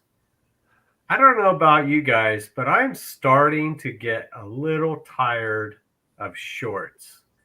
I want to watch a video that's more than 5 minutes because I'm into bees, right? So, I get the thing about shorts. It's a quick hit, get in and get out. People like to do that, but me personally, I kind of want to watch something more. I don't want to watch a a 3-minute movie at a movie theater. No, I'm paying for an Shorts are hour. a rabbit hole. Shorts are a rabbit hole, and I don't mind them, but there's a time for it. It's when I Yeah, need to just decompress my head. Don't want to think about anything too in depth. I just want some mental downtime. They're just entertainment. They're just like watching a Mickey Mouse cartoon or something. Personally, It's all it is. I can't stand shorts. I They annoy the crap out of me. and like Brad said, there's a time and place for them, and yeah, absolutely. But you know what? I think that time and place, at least for me, has come and gone. I mean, I want to sit down. I want to watch Brad's vlog that could be anywhere from 30 minutes to 60 minutes. That's interesting stuff. Ian does the same thing. His are between 5 and 15, 16 minutes. Sometimes he goes more than that. That's perfect. I don't want to get involved in something that's 90 seconds long. I want to see the whole thing. Well, shorts are just something that has nothing to do with anything. Whereas I found that out. kind of what you're talking about, and sort of, I think, I don't really spend too many cycles thinking about this because I'm not a YouTuber, right? I have to kind of keep telling myself that. But I think the kind of viewer who subscribes to my channel, likes watching my videos, is the person who likes being engaged with it. They want to follow the story. I never imagined what this weekly vlog would do for me or to me. It's grueling. Sometimes it's oh man, I need content. But people get so engaged in the story. People are always telling me, "Yeah, I gotta have your video and have my coffee Saturday morning," that kind of stuff. Yeah, no pressure at all. Um, but but that's that kind of viewer, and I think that's what you were just describing, Todd, is the Todd that wants to be engaged with the story, Yeah, video after video, and that's Ian. He tells a really good story, yeah, right? You yeah, can follow his operation, his farm, his beekeeping, even the grain farming and stuff like that, yeah, uh, because you can follow the story. He tells a very good story, uh, so it's very popular. yeah. I like them for their, like I said, there was a time and place, but Yeah, and something also that I realized is I'm at a point where like my progress is kind of stagnant because I can't have more beehives and I need to develop my clientele. I need more clients. I got lucky this year. I found a beekeeper that lost a lot of bees and purchased quite a bit of money for me and will likely purchase more. But See, for like, everybody's way of doing this is unique. We all have unique little things about it. So your channel, Alex, you could develop that. You could develop that channel, that you're the beekeeper who's decided to cap, the hive counts at 30, and go into the reasons why. This because of these reasons, I choose to manage only 30 colonies or up to 30 colonies. I want to have this much honey production, so I'm managing 30 colonies. I want to have, this level of workload because I do it all myself and all these other reasons. So you can tell that story. That's a really good story to tell. And it's a unique to LaGrange bees, right? Because nobody else has that exact situation. And then your marketing story, you can tell that story that, I choose to market my honey in these ways, and this is why. I can tell that same story. This is why I sell to stores. This is why I sell direct to customers. This is why I do home deliveries. This is why I don't fill barrels and I don't send to the local packer here and sell for $1.50, $2 a pound or whatever it is. So it's all story, and the people who are interested in that kind of story will be the people who keep coming back and watching your content. So like what Brad's saying is, like, I think you're actually doing like a hybrid of a video, kind of like a vlog, with also like an instructional aspect to it, so people can go there and just like spend a lot of time seeing what you're doing daily, but also they're learning something from it. And I like the way, like, everybody seems to have like a different way of doing it. Like, I like the way Charlie does his videos, a little bit shorter, probably like 15-minute videos, but they're instructional. Philip, like, I've learned a lot from his videos. But Brad, like your videos, I can sit there and like watch them time, just for a long period of time, and that's what I like. Like, everybody has a different way, a different take on how to do them. You're going to go to at the time where you're at in your mind at the time, you're going to go there. If I want to watch something short and just learn something, I'll go to Charlie's or Philip. But if I wanted to just sit and like listen to a long video, spend some time, I'll go to Brad's. Which if you want to point and laugh, you watch my videos. No, you always learn something off of your videos, Brad. Yeah, but Brad's, you sit there and kind of philosophize. Right. You kind of a philosophy of how you're doing it, why you're doing it, and that's my bent to overthink things. So I often talk about that thought process of how I decide, why did I decide to do this? and sometimes it gets a little away on me, but that's just who I am. I overthink things. Brad, I think that about you a lot when I watch your videos. I think, where's his head going with this? Like, how did he ever think? Like, you come up with things that are so practical that, like, almost like so practical that most people don't even think of it, right? It's just too practical. Like, I don't know. And you know what? And some of the crazy things, some of the crazy simple things that I've completely overthought and come up with a solution that kind of works for me, I'll show that, describe it, and say, well, this is why I decided to do it. And these little nuances and whatnot. I've had people come to me afterward and say, like in the comments or whatever, they say, I've been wondering how to do that, and man, was that ever helpful? To have somebody else kind of walk through that thought process on how to do that. And sometimes it's just stupidity, I think, but I'm glad people find it entertaining or helpful. Look who dropped in. James. There. Speaking of somebody who hadn't made videos in a while. I know. I haven't seen James for months. Old McNally. Yeah. Hasn't been around for months on end. I guess he's either working the paper mill or he's either working the honey hives. It's like he's trying to build a business or something. I don't know. You got like 50,000 pounds of honey. Yeah, he's probably making 1,000 pounds of honey this year. eBay too busy. eBay. Way. He's buying extracting lines on eBay. Fat fingers. So I find that whole concept interesting, and this is just another facet of me overthinking things. But I find it fascinating to see other people do the way people do videos, and I think it's really cool because there's no network executives telling us how to do this. There's no script telling us how to do this. A lot of people do script there, but the script is often written by them. There's no director saying, no, do it this way, kind of thing. We can do this. And a lot of times it's stupid. But it's YouTube, right? It's YouTube. It's exactly what it is. Yeah. So there's so many different ways. There's some channels I just love. One of my favorite channels is Loma Vista. Hey, Mike. Besides Loma Vista Bee Company, that's probably my favorite. That guy hasn't put up a video in a while. He needs to get his butt in gear. Is one called Smarter Every Day, and this guy is Dustin. Man, Destin is his name.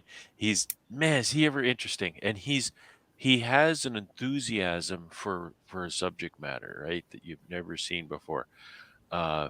Things like the Veritasium. I love Veritasium. He's got some longer videos, and they get very deep, and I don't understand half of them, but very interesting. PBS Space Time. I don't know if you like that, but that's another one that's really interesting. So, but those are more like Veritasium's very high, pretty high production content. production, what do you call, Value. pretty refined, right? You can tell that there's a team behind that. You can kind of tell who's got the team behind them, right? And I got no team. This is my team right here. And he doesn't even speak English, so it's I just me and do the bees. I just do videos, so I got a bit of a record. I can go back and look at what we did last year or the year before. Yeah, I do That's- that regularly. That's my whole point with it. Yeah, I've used my videos the same way, Doug.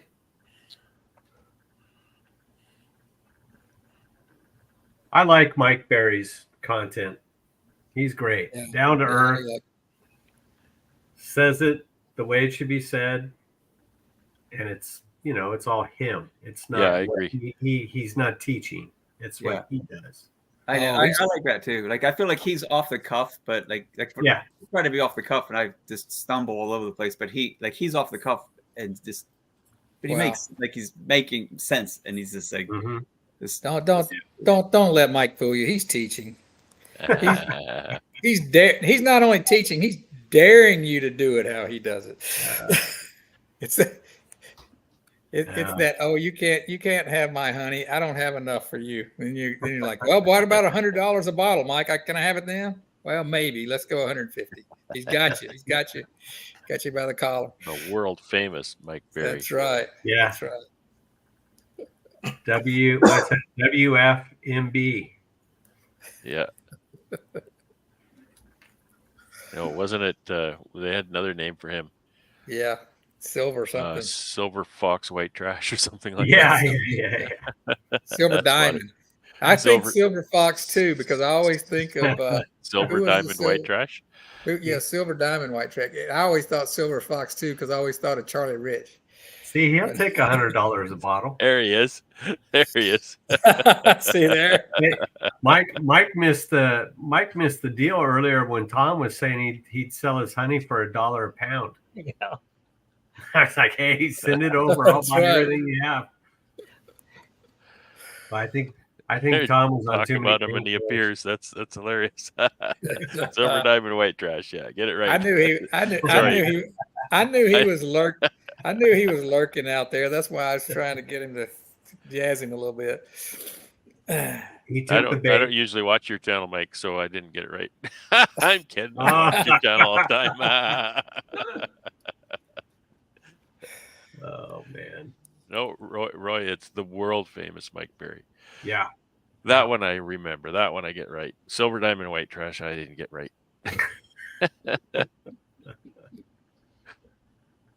Oh man. One of the greatest parts about doing YouTube videos is talking to I was going to say you people, but that's not right. You shouldn't say that these days, but talking to all you people, YouTube creators, viewers, people, in the chat who watch the videos and give feedback and comments and stuff. I just love that. I absolutely the comments. I read every comment. I try to reply to most of them. It's absolutely my favorite part, and I think that's number one why I do. And that's what I think of. And I'm standing there going on and on and on to the camera in my video. That's what I'm thinking. I'm thinking about all of you people. You see, there I go again. Who I interact with, right? That's who I'm talking to. Yeah, I love that because I've got all this big group of friends in my apiary with me. I like Joey's videos, mainly because Joey seems to, I don't care to see another how I get my bees ready for winter video, because there's thousands of those. But Joey always seems to show something about the process that we all have to go through, and always learn something off of his videos. Yeah, I agree like with Mike. Joey's. Yeah. I think Joey and Mike Berry have like similar characteristics to their videos. Like their styles are similar. Yeah, but what Mike says right there, I think kind of sums it all up, like for me, I tell people where I have my chat, and I have friends from the East Coast to the West Coast of the United States and Canada. And they're like, quite amazed at that. And we're just we've become this, like Mike says, there's a chat every night, and now we've become this huge network of friends and everything, which is, to me, is quite amazing, and it's really nice. And some of us are able to, go to Nobby or whatever and come together personally and, go out to dinner and stuff like that. And that, just makes it even better, I find. I won't be making Nobby this year. I'm zeroing in on one trip, but unfortunately, it's not going to be Nobby this year. But I would love to go to one, just to meet everyone there. Meet a world famous person like Mike Berry or Well, you Sawmill. could always go to the Alberta Beekeepers Association, like Bob did. No, Manitoba. That's actually what I'm thinking of is in February. It's probably the warmest month that they have in Manitoba. So Manitoba, during sorry. the winter. So yeah, it's an honest mistake. Alex said Alberta because it's printed on the money they use in Quebec. Oh, I got Mike's last jar of honey at Nobby last year, and I thought I'd won the lottery. Or maybe he told everybody.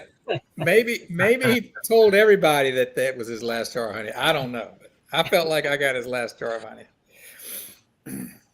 Larry Sutton asked about Bob Benny. Yes, he's out of electricity. That's why he didn't post any videos last week. Is in the storm area, but What about Bob and Lee? Are they okay? Bob's fine. As far as I know, he's fine. He said they were going out checking hives, and but the electricity's been out. So hopefully they'll get it back in here in the last week or so. It depends. And all. Alberta meeting's coming up. We can all go out there. Hey, Bill, that meeting that you were talking about, what is the Virginia State meeting? Is that what that is?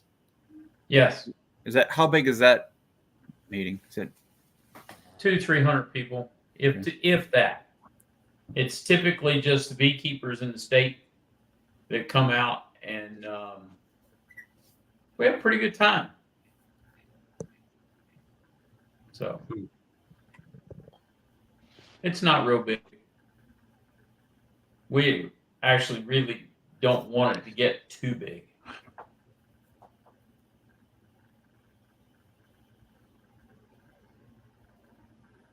I'm also thinking about going to the California Beekeepers Association, but I don't know about that either. That I could drive to. That's in Reno, probably five or so hours away. So it's not too bad. Yeah, For ABF, James, that's a neighborhood drive. ABF is out in Reno this year. Is it? Yeah. Huh. I'm going to have to look up the dates to make sure. That's what, Reno, Nevada? Yep. Yes. If you want to experience winter, Todd, you should drive to Winnipeg. Drive to Winnipeg. Yeah. No, I don't. Driving on icy roads doesn't scare me. It's just the fact that it's like minus 5,000 degrees Fahrenheit. That's what scares me. See Mike Berry's comment? No. High bow? I don't know what that is. That's just my little town right here. Oh, Is it okay? That's funny. Lebo. It's pronounced Lebo. That would be a treat and an honor and a privilege to have any one of you people visit. But Mike said he might visit, so I was really thrilled. well, that would be something. My son just sent me a video, Fast Fred Ruddick. It's showing the damage at his place in the flood down there. He's quite a video. Who was that, Doug? Say that again. Fast Fred Ruddick, all one word. RUDDICK? That's okay, James. You're not missing anything.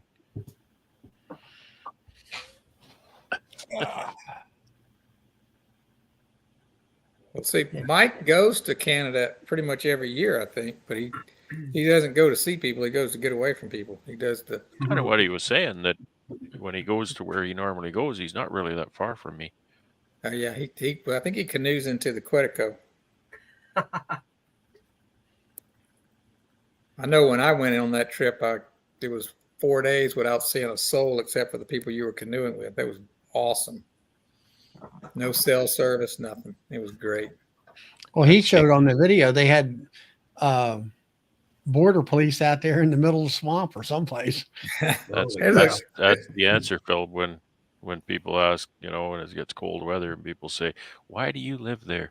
Well, that's the answer. You see any people in this picture? That's right. I'll tell you what, it's the That's a quietest dream I've of ever. mine. There were no airplanes. It was nothing. It was so great. A I don't place know where you don't see the neighbors. That would be so nice. why. I mean, I like Be people. quiet. So the rules when you get into those areas, I know when we went into Canada, the rules were you had to burn all your trash. You couldn't, and they allowed you to burn it. In America, they would tell you had to carry it out with you. Yeah. But part of your trash is your toilet paper. And we were up there, and the scouts were, and that was their job, was to burn the toilet paper. So they're all sitting around the fire, and they looked at each other, and one of them said, not a, well, how do they put it? There's no better bonding experience than to sit around and burn poop paper with your friends. You know each other after that. Especially Yeah, when you the would. smoke drifts in your face. And And here it he- wasn't your and here turn to he burn is. paper. That's Ta-da! There he Yeah, is. like, He's That's a real.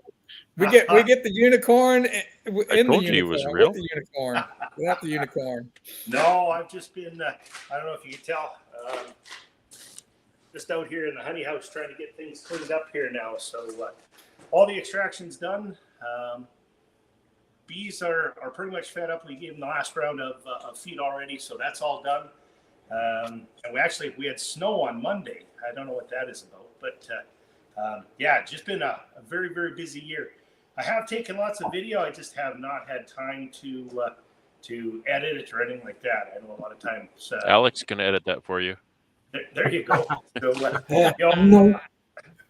I've been uploading a few shorts and stuff like that, but yeah, not a whole bunch. It's been a busy year, and it's been a learning year for me as well. So yeah, we're working through all sorts of stuff up here right now. So How that's much did you make? How much did you come out with?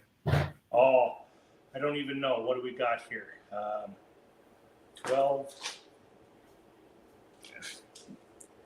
Haven't even totaled it up yet. The camera is sitting here on a whole pile of drums that go all the way back to the wall. So they're 3 deep, 4 high. And there's a row of 5 of them, 5 rows of 5. So there's a little bit of honey there. You know, but yeah, we didn't do anything at all like we were hoping. So we came to the conclusion our canola bloom up here was a grand total of about some areas about 5 days, other areas only about 10. And the nectar flow itself, it would turn on and then shut off with the heat. It would turn on and then shut off. So hard on the bees, not a very good honey flow at all. The honey we did get is a good quality, so most of it is testing right around about 16.5%. So I mean, what we've got, hot and dry, it cured really, really well. But yeah, just not a whole lot of it, and really hard on my bees. So I mean, I was talking to Brad and Ian and stuff, trying to get a handle on it, but. Right now, I think Alan and I are sitting at about 65% loss here at the end of the year. toxicology reports haven't come back yet. We're trying to understand as to what's going on and why. Mite counts aren't really high. I crushed a bunch of bees. I checked those. The nosema counts aren't anywhere, they're not low, but they're not high. They're probably right around the average. I don't think it's a pesticide. I really don't. I think that just everything in the environment, the bees would literally start, the nectar would come in, the queen would start to lay, and then everything would get hot. There'd be no nectar, and she'd shut off. And that cycle probably went 12 or 14 times over the season. And what I'm thinking is just all of that's kind of come to a head here at the end of the year. And like I said, yeah, we're losing bees left and right. But I'm not going to take it as a loss. I'm just going to take it as something else I have to figure out. Wow. So, Harvest but here. that's beekeeping, right? That's kind of the way it goes. So I'm hoping to get the information back from Beaver Lodge here pretty quick. So we'll see. I took a bunch of samples last Sunday and then ran them out there. So we'll see. Harvest here was about the same, James. Okay. June, we were cold and windy. July, canola started to flower. 5 days to a week, and it was done. And but bees come through good. When we got our honey supers off, like our supers are just overflowing with bees. But just not the year to. Well, we had fair number of bees when we pulled the honey supers. In fact, we would drop, in some cases, we dropped another box on top of them just to, provide that space for the bees. But the funny thing was, what would it be? It would be probably, let's call it 3 weeks ago. We had a late flow, just like it was all summer. It turned on. We got some warm weather. We had some moisture. We had all the honey boxes pulled. We started feeding the bees, and I couldn't figure out as to why they weren't taking any food. You look down at them, and they're bringing pollen in like you wouldn't believe, and they're filling the boxes again, and it's just a weird year. So, not too often do you get a nectar flow, the end of September, beginning of October, but we did. So it's we'll figure it out. It's the good news is we've moved a lot of the boxes in here. I don't know if you see, but I do have now. I have a pile of drawn comb. So, but we'll be set, ready to go. Hit her full bore in the spring. So we'll get her figured out. So is that your new honey house, James? This is the new honey house. So it's actually where we used to store the bees. We actually went through. We completely gutted it. We just put these in here, all the boxes in here lately. But went through, gutted it, redid all the walls, redid all the lights, redid all the ceilings, sterilized everything, cleaned everything, redid a bunch of the wiring, redid a bunch of the floor, just basically, got her all ready to go. So, turned out really good. Worked well. The And your new really extractor works good. Absolutely. So, got to get an unboxer, definitely, because this old time uncapper, we've got it tuned right in, and unless you're feeding it 2 frames at a time, you're not going to keep up. And of course, the whole rest of the line downstream is, that just, it goes. You're doing 60 frames every 8 to 10 minutes. It doesn't take long to punch a bunch of frames through this thing. So James, how are you lifting your supers up to the uncapper? Yeah, the old-fashioned way. Yeah. Yeah, So, I don't have a really good solution for that either. I've been using my hive lifter when I have enough space in the honey house to use that. It works great. It's very clumsy and in the building, though. It takes a lot of space.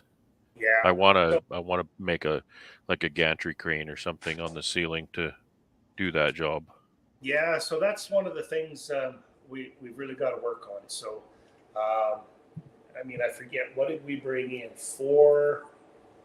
Can't remember if it was 450 or 480 supers, something like that. Yeah, yeah. Deep supers, right? Your chiropractor will hate you for that. Oh, he loves me. He sees me every week. I know. I go every week too, man. No, And he but, just tells me straight. He says, "Well, I can't fix this, but we'll maintain it." yeah. Well, and just so people understand what we have to do, I mean, I have my hive lifter, so the hive lifter lifts them off of the hive out at the apiary. We drop it down onto a dolly. We run the dolly up onto the trailer. So I mean, you're lifting probably 4 or 5 supers on that dolly every time. And then when you get to the honey house, you load them, push them back, put them on the dolly again, and down the ramp into the honey house here. But then you have to stack them up because I don't have a hot room, which I really wish I did have. So you stack them up in here and you crank the temperature up, and away you go. But in order to get that many supers in here, I mean, just a stack to give you an idea, I've got 1, 2, 3, 4, 7, 8, 9, 10. We're 12 high. Good thing Alan's tall, but we're 12 high. And then I think at one time we must have had, I don't know, 14 or 15 stacks like that at any given time. And then of course you have to lift them up there because you need the room. You still need to walk. So you lift them up there to get them in here to warm them up, and then you lift them down to put them into the uncamper. So we definitely have to streamline and work on that for next year. But for this year, it worked. You make do with what you've got until you get the money in the bank to do something better. And that's one of the good things. So anybody that's been following my channel, so built this business without no bank loans or anything like that. So Alan and I are sitting pretty good, although we had a horrible ending and losing some bees and stuff like that, and we only got 50% of what we were expecting for a honey crop. We don't owe anybody anything, so that is a good place to be sitting in with the company. So we can ride this out pretty easy. That's I cleared my debts for my bees this year. It's such a nice feeling. I don't owe anything to anyone. Yeah. So James, what are you doing with your bees over the winter? I've been bringing them back inside again. So that's been working very well for me. I'm not going to change that process. The one thing I did do that I wasn't going to do earlier, just simply because we were losing so many bees. So I have treated them. So they've all got They've all got 3 rounds of oxalic acid already. I'm dropping the tablets that I got, so I'm going to be dropping those in there as well. I have gave them some treatment for nosema, even though the counts weren't very high. I don't like to blindly treat, but I'm at the point now where I have to do everything I can to save what I've got, so that I will have something to restart next year. So spend a little bit more money on treatments and stuff like that, but I still haven't even got through the winter yet. So on average, I lose between 2 and 10% over the winters. So it is what it is. The good news is I'm not going to need a whole bunch of room in the bee barn this year. There's a silver lining to everything, right? Oh yeah. So, cool. Thanks for the update. Cool. Well, guys, I got to get going. I need to warm up supper. I'm starving. It's that time. So. All right, Todd. Thanks for coming in. All right. Good night, Todd. We'll see you guys later. So, James, where are you going to store your bees this winter? Well, we got a couple different options. We haven't got through all of that yet. We were going to look at renting another building. So depends how things go, how things turn out. Right. We may end up putting them right back in here again. All depends as to what happens here. So the good news is I do have lots of customers. Getting rid of my honey this year I was a little concerned. I still hadn't got the everything back from the bee co-op up here, so Bee Made. I've submitted everything like that, but they still won't accept my honey because I haven't got anything back from the food inspector yet. So I was a little bit concerned not being able to get rid of it all, but the initial sales and stuff like that are starting to look pretty good. So I'm confident we'll get rid of it all here again. So. Well, I mean, you did well last year selling direct, and I'm sure that you got those same customers maybe this year too. Oh, absolutely. Yeah. And interesting enough, other customers. So crazy enough, the amount of honey that I have sent to the East Coast up here is staggering. You know, it was another 54 cases went that way this morning. So To Newfoundland? Nova Scotia, Newfoundland. Yep. So that's a good thing. So I saw Ian checked in, but Ian, we're over the limit on Canadians. Sorry. You can't ever get too many Canadians.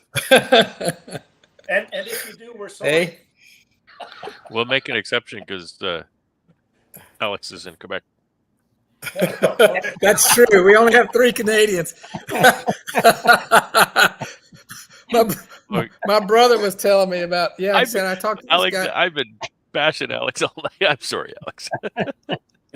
I was telling my brother. I said, "Yeah, I get online and I talk to these guys. Some of them are from Canada," and he said, "Yeah, I talked to a guy that we buy stuff from.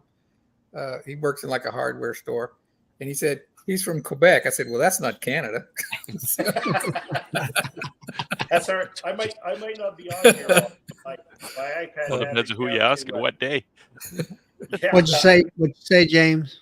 I was going to say I might drop off here unexpectedly. My iPad is down to about 9% here, so the plug-in and stuff that I got out here doesn't charge my iPad. So if I drop off unexpectedly, that's why it's not in it. Other than that, right now I'm just waiting for my clarifier to heat back up. So I just have to. That's the only thing I have left to do out here is I got to empty my clarifier. So it holds 71 gallons. So I got to get that emptied out and that into a barrel, and then the plan will be to steam clean all of this tomorrow. Did you talked about building clarifier? Is that one that you built? This is one that I built. So I didn't get it completely finished, but it works quite well. So it's about, what is it? I guess it'll be about 10. It's about 10 feet long, about 11 inches deep, and about 18 inches wide. And the honey actually goes backwards before it comes forward in this thing.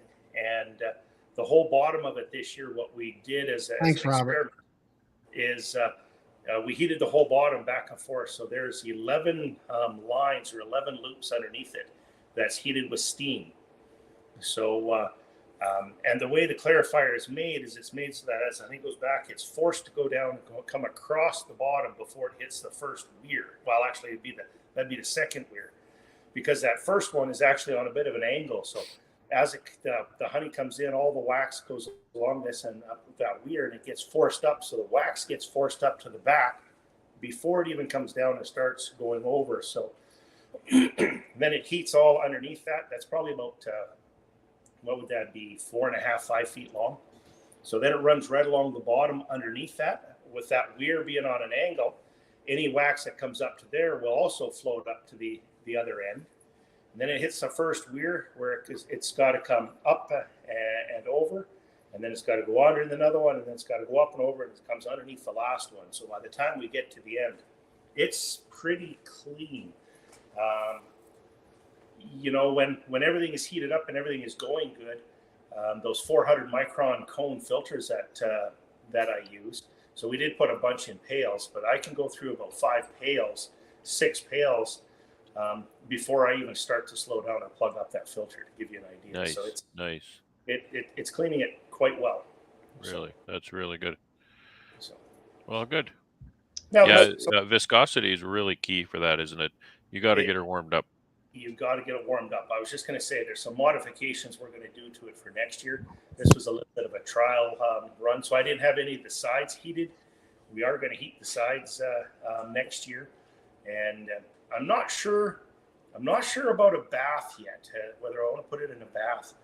Those steam I think the way you did it with the lines attached right to it, I think that's way better than a bath. It's a sealed system. You don't have, because that jacket, that thing gets nasty and stinky, and it's not a nice thing at all.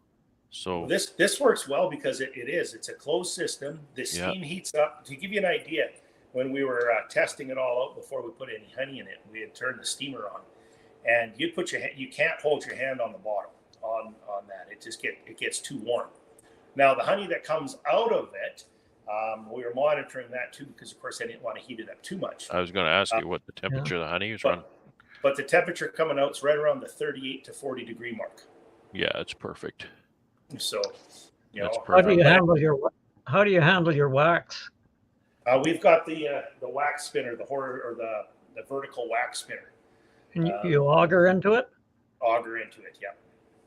So that clarifier, do you manually scoop that up and out? I have to manually scoop that right now. Yeah. So I do have a couple ideas for that one as well. I'm kind of thinking along the lines of almost like a cloth. So we use something like that at the pulp mill, but it's basically it's a chain. For lack of better terms, it's a knitted chain that would go over top of a drum with a doctor board that would basically scrape it off the chain as it would come out. So if I could rotate that down in and then bring that up over the top, I could easily move that and auger that right into the end here where the cappings come off, and that would be all automated as well. So we're looking at a few things there too. Now, if I could come across a really good deal on a spin float, I would probably jump on that now. Yeah, who wouldn't? Who knows? There'll be one might come up. I don't know. But that Cowan one works pretty good though, doesn't it? I know. Sorry? That Cowan spinner works pretty good, right? It does. Yeah. Corey's got one of those, and he says it works really well.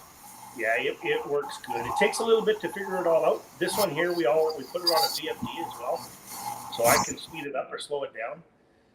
And once you're all set up and you're going, you can leave it at a constant speed. But until everything gets heated up and everything kind of gets going, you kind of have to muck with the speed a little bit. And you don't want to go too fast with it. You go too fast with it, it just packs it on the outside like pavement. And then that knife to try and strip it off is, it's pretty tough. But it does, I'll grab some here. It does make a good product. You hear that? We're walking through that sticky floor.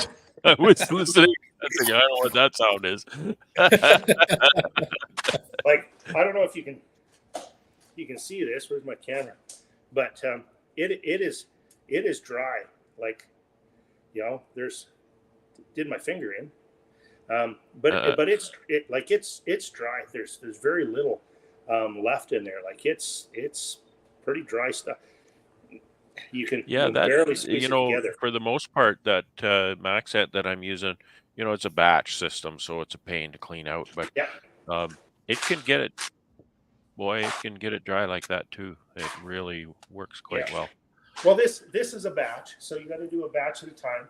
The difference is it's probably, I don't know, 20, 25 gallons that you're doing a batch. Okay, I'm only doing maybe 7, 8. So, but it lines up that the Maxent will handle fairly efficiently up to about what I'm doing in a day, which is perfect. Because I'll do that, it'll go in there. I can leave that running for a couple hours, and then I come back in the morning. That's just my morning chores. Just clean out the spinner. Yeah, we've probably got, I don't know, a drum and a half of wax cappings all spun out. And the 4-Hers have got that packed right in those containers for me, so that'll be fun to get out. I can't remember how many. I think I filled Oh, I think I filled about 18 5-gallon pails of wax, and Yeah. it's not like super compressed, but it's not fluffy. I Yeah. pack it in there. Well, you got to remember, we had to build all the wax out on all these combs this year too, right? So that's the other thing. I mean, I keep saying we only got about 50% of the honey of what we thought we were, but we drew out, I don't know, 5,000 frames, Yeah, 6,000 frames. yeah. You'll be So- set next year for combs. But, yeah, I think out of everything said and done, I think we only had a couple hundred frames that we didn't get in there to get it. I think the key is to not let your guard down on that, and plan to draw, another 1,000 frames every summer, kind of thing. Yeah, Like start off the flow with a lot of foundation. That's my method anyway. Like I said, Alan and I got to sit down. We got to do some planning here because we more than doubled in size this year, almost tripled in size, and maybe it's the bees telling us we went too big too fast. So there's that possibility too, right? That so happens. That stays in the back of my mind as well. But where we're sitting right now, we're probably sitting at we're hoping for 75 hives into the barn this year. Wow. But you go to our apiaries, usually 40 hives to an apiary, and I think we've only got one that has 21 hives. Everything else is less. So, Well, hope I winter well, my friend, and maybe I can start to return some favors. oh, it's not expected at all. Well, I know it isn't. That's why I do it. Yeah, our queen program actually did really, really well, and they went great guns. I mean, I'll show you that too.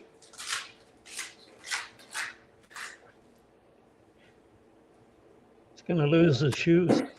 Yeah, The soles are Or the floor is going to come off. I don't think he's wearing shoes.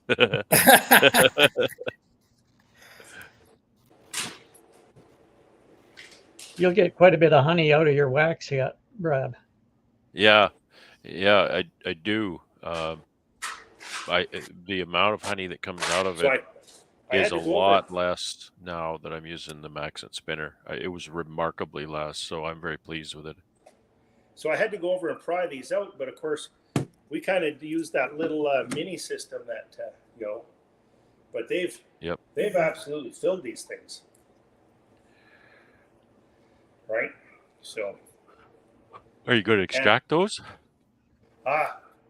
haven't figured out how to extract them yet. Yeah, that's what you go on the Vivor site and you buy yourself spend yourself $200 or $300 on a little extractor. That's what you do.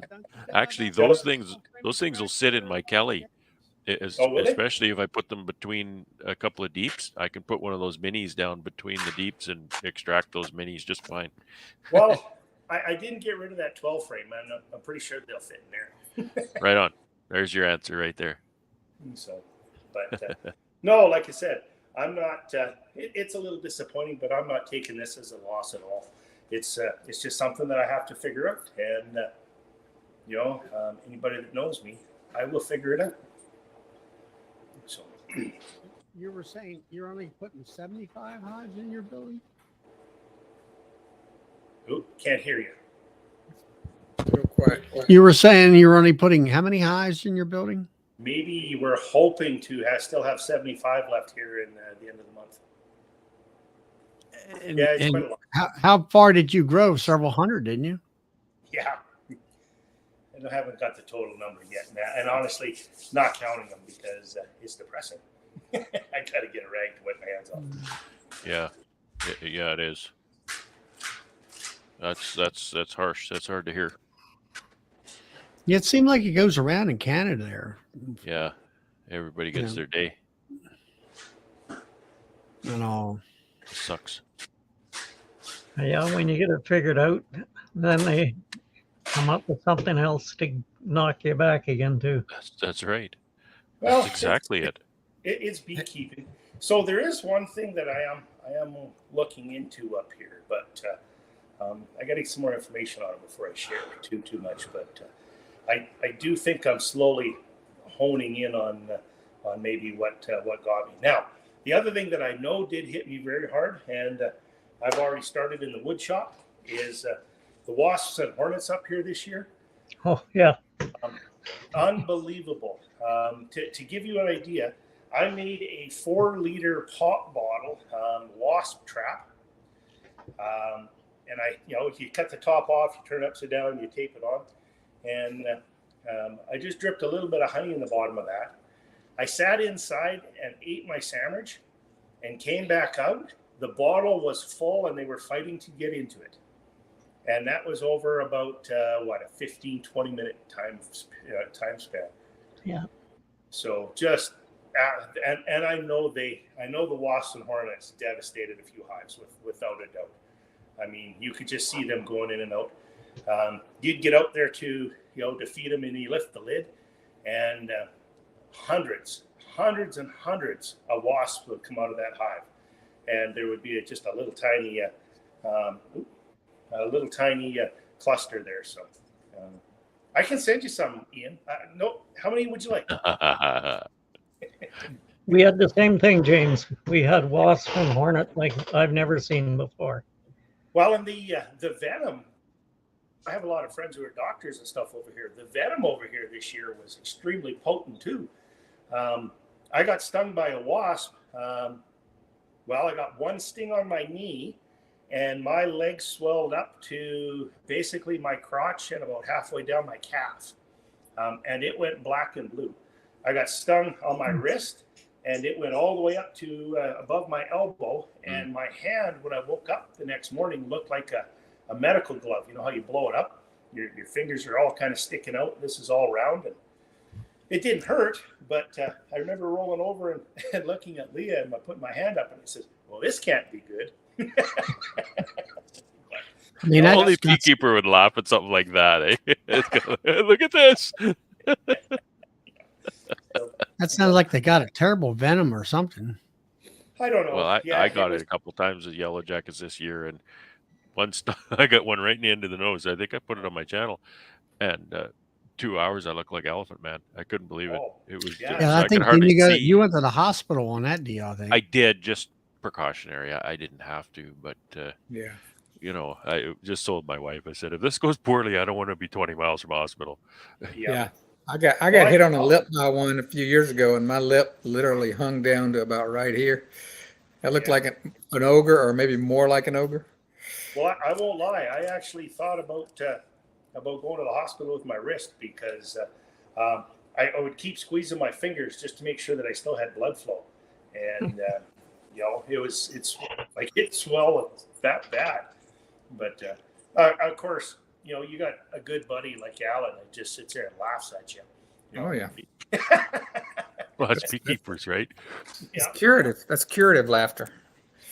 It's a different venom than bees, because my wife has developed an allergy to the bee sting. She got stung by a wasp this year. No problem at all. Yeah, it is different. Yeah. Yeah. And the hornets. Our hornets are bigger up here this year than I've probably ever seen.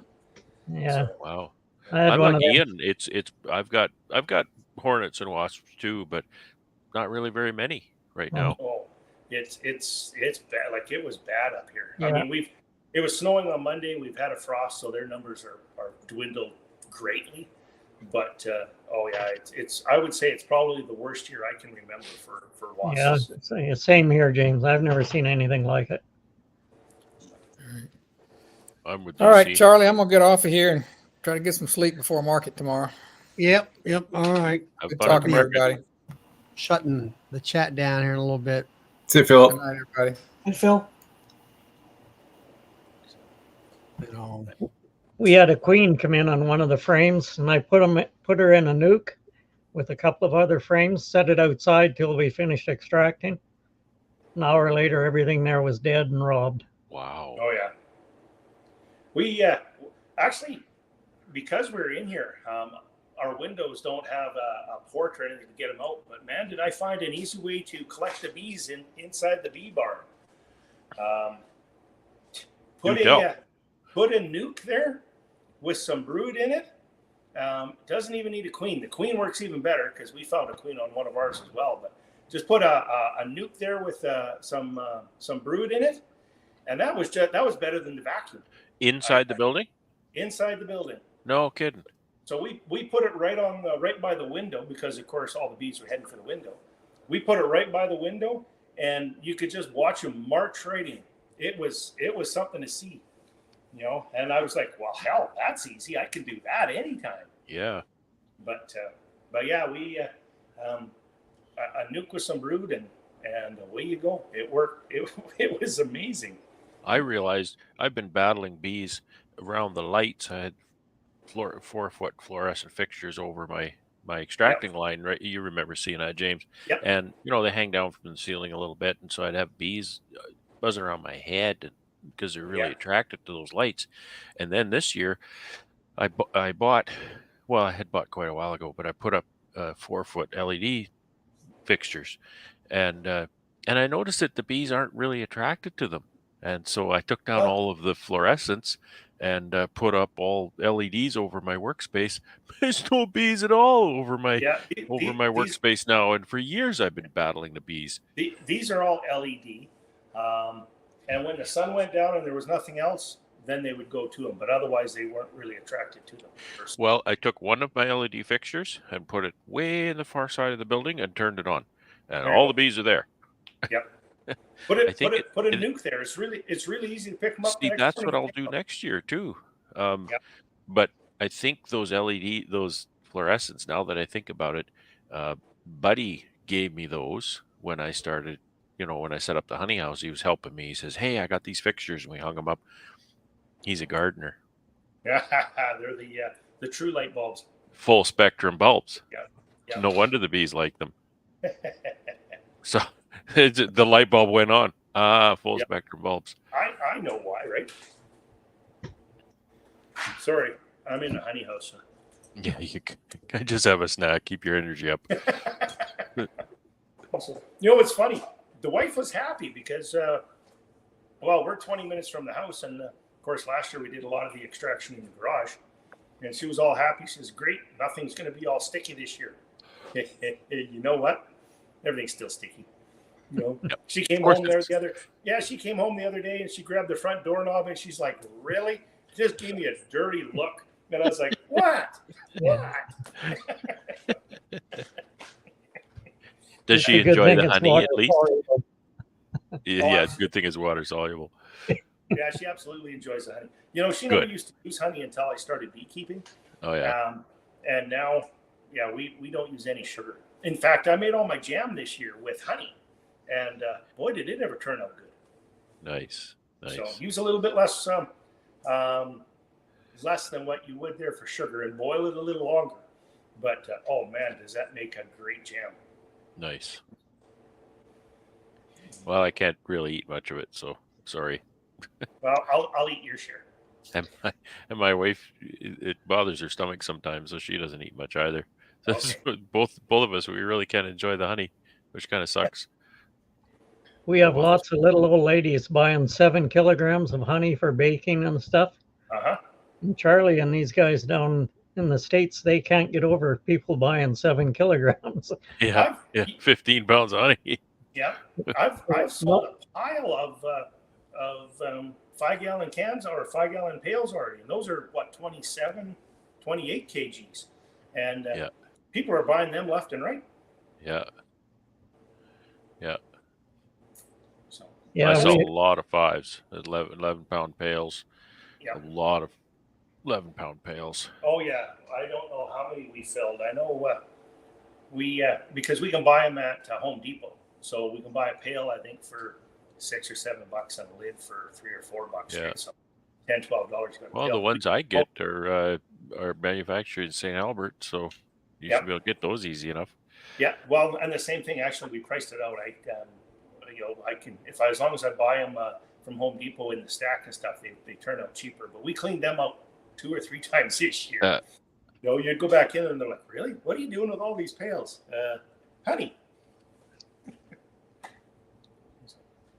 And Yeah. I couldn't find enough drums. We had a hard time trying to find drums.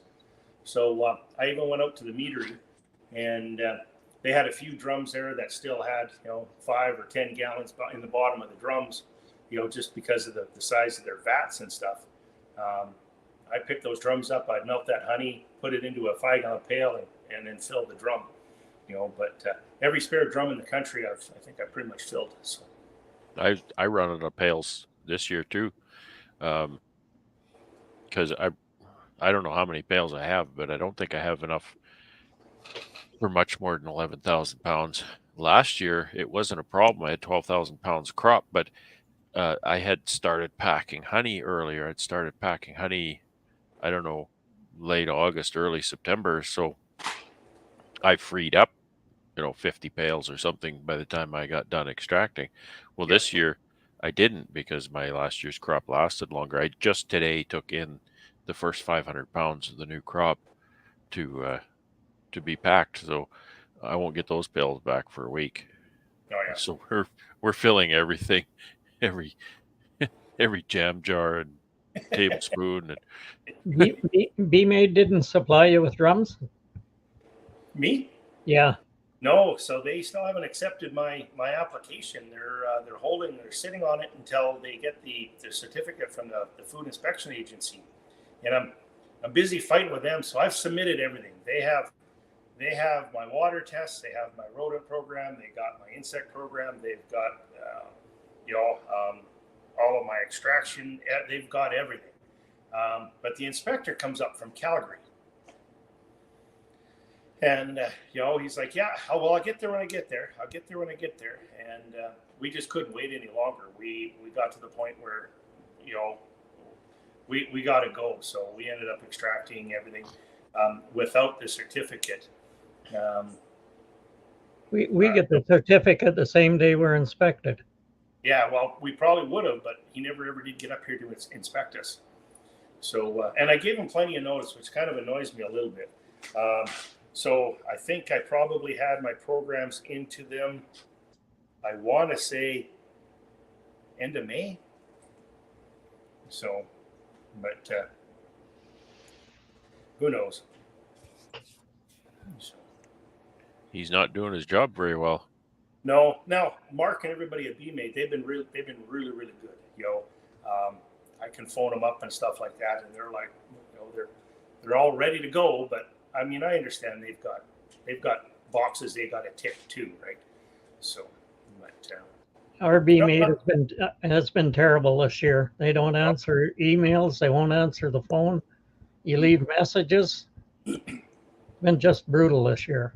that's unfortunate. No, the guys have been treating me really good up here, and the same thing. So I put in a big bottle order and stuff like that.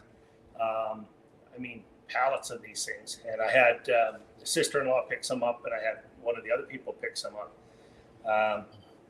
And the lady down there lost my credit card and stuff like that for that, and they never even blinked. They loaded it all up, and they're like, "Nope, send it. We'll get a hold of James. There won't be a problem." So that's pretty good too. So I can't complain. Oh, he's gone. Battery went dead. Yeah, battery went down. Yep. See you, James. Well, guy. Yeah, see ya. Yeah, it's 11 o'clock here. I'm going to go ahead and shut the chat down and call it a night as far as the chat goes. So until next Nice meeting Friday, everybody. we'll catch you all later. Yeah. Good night, everyone.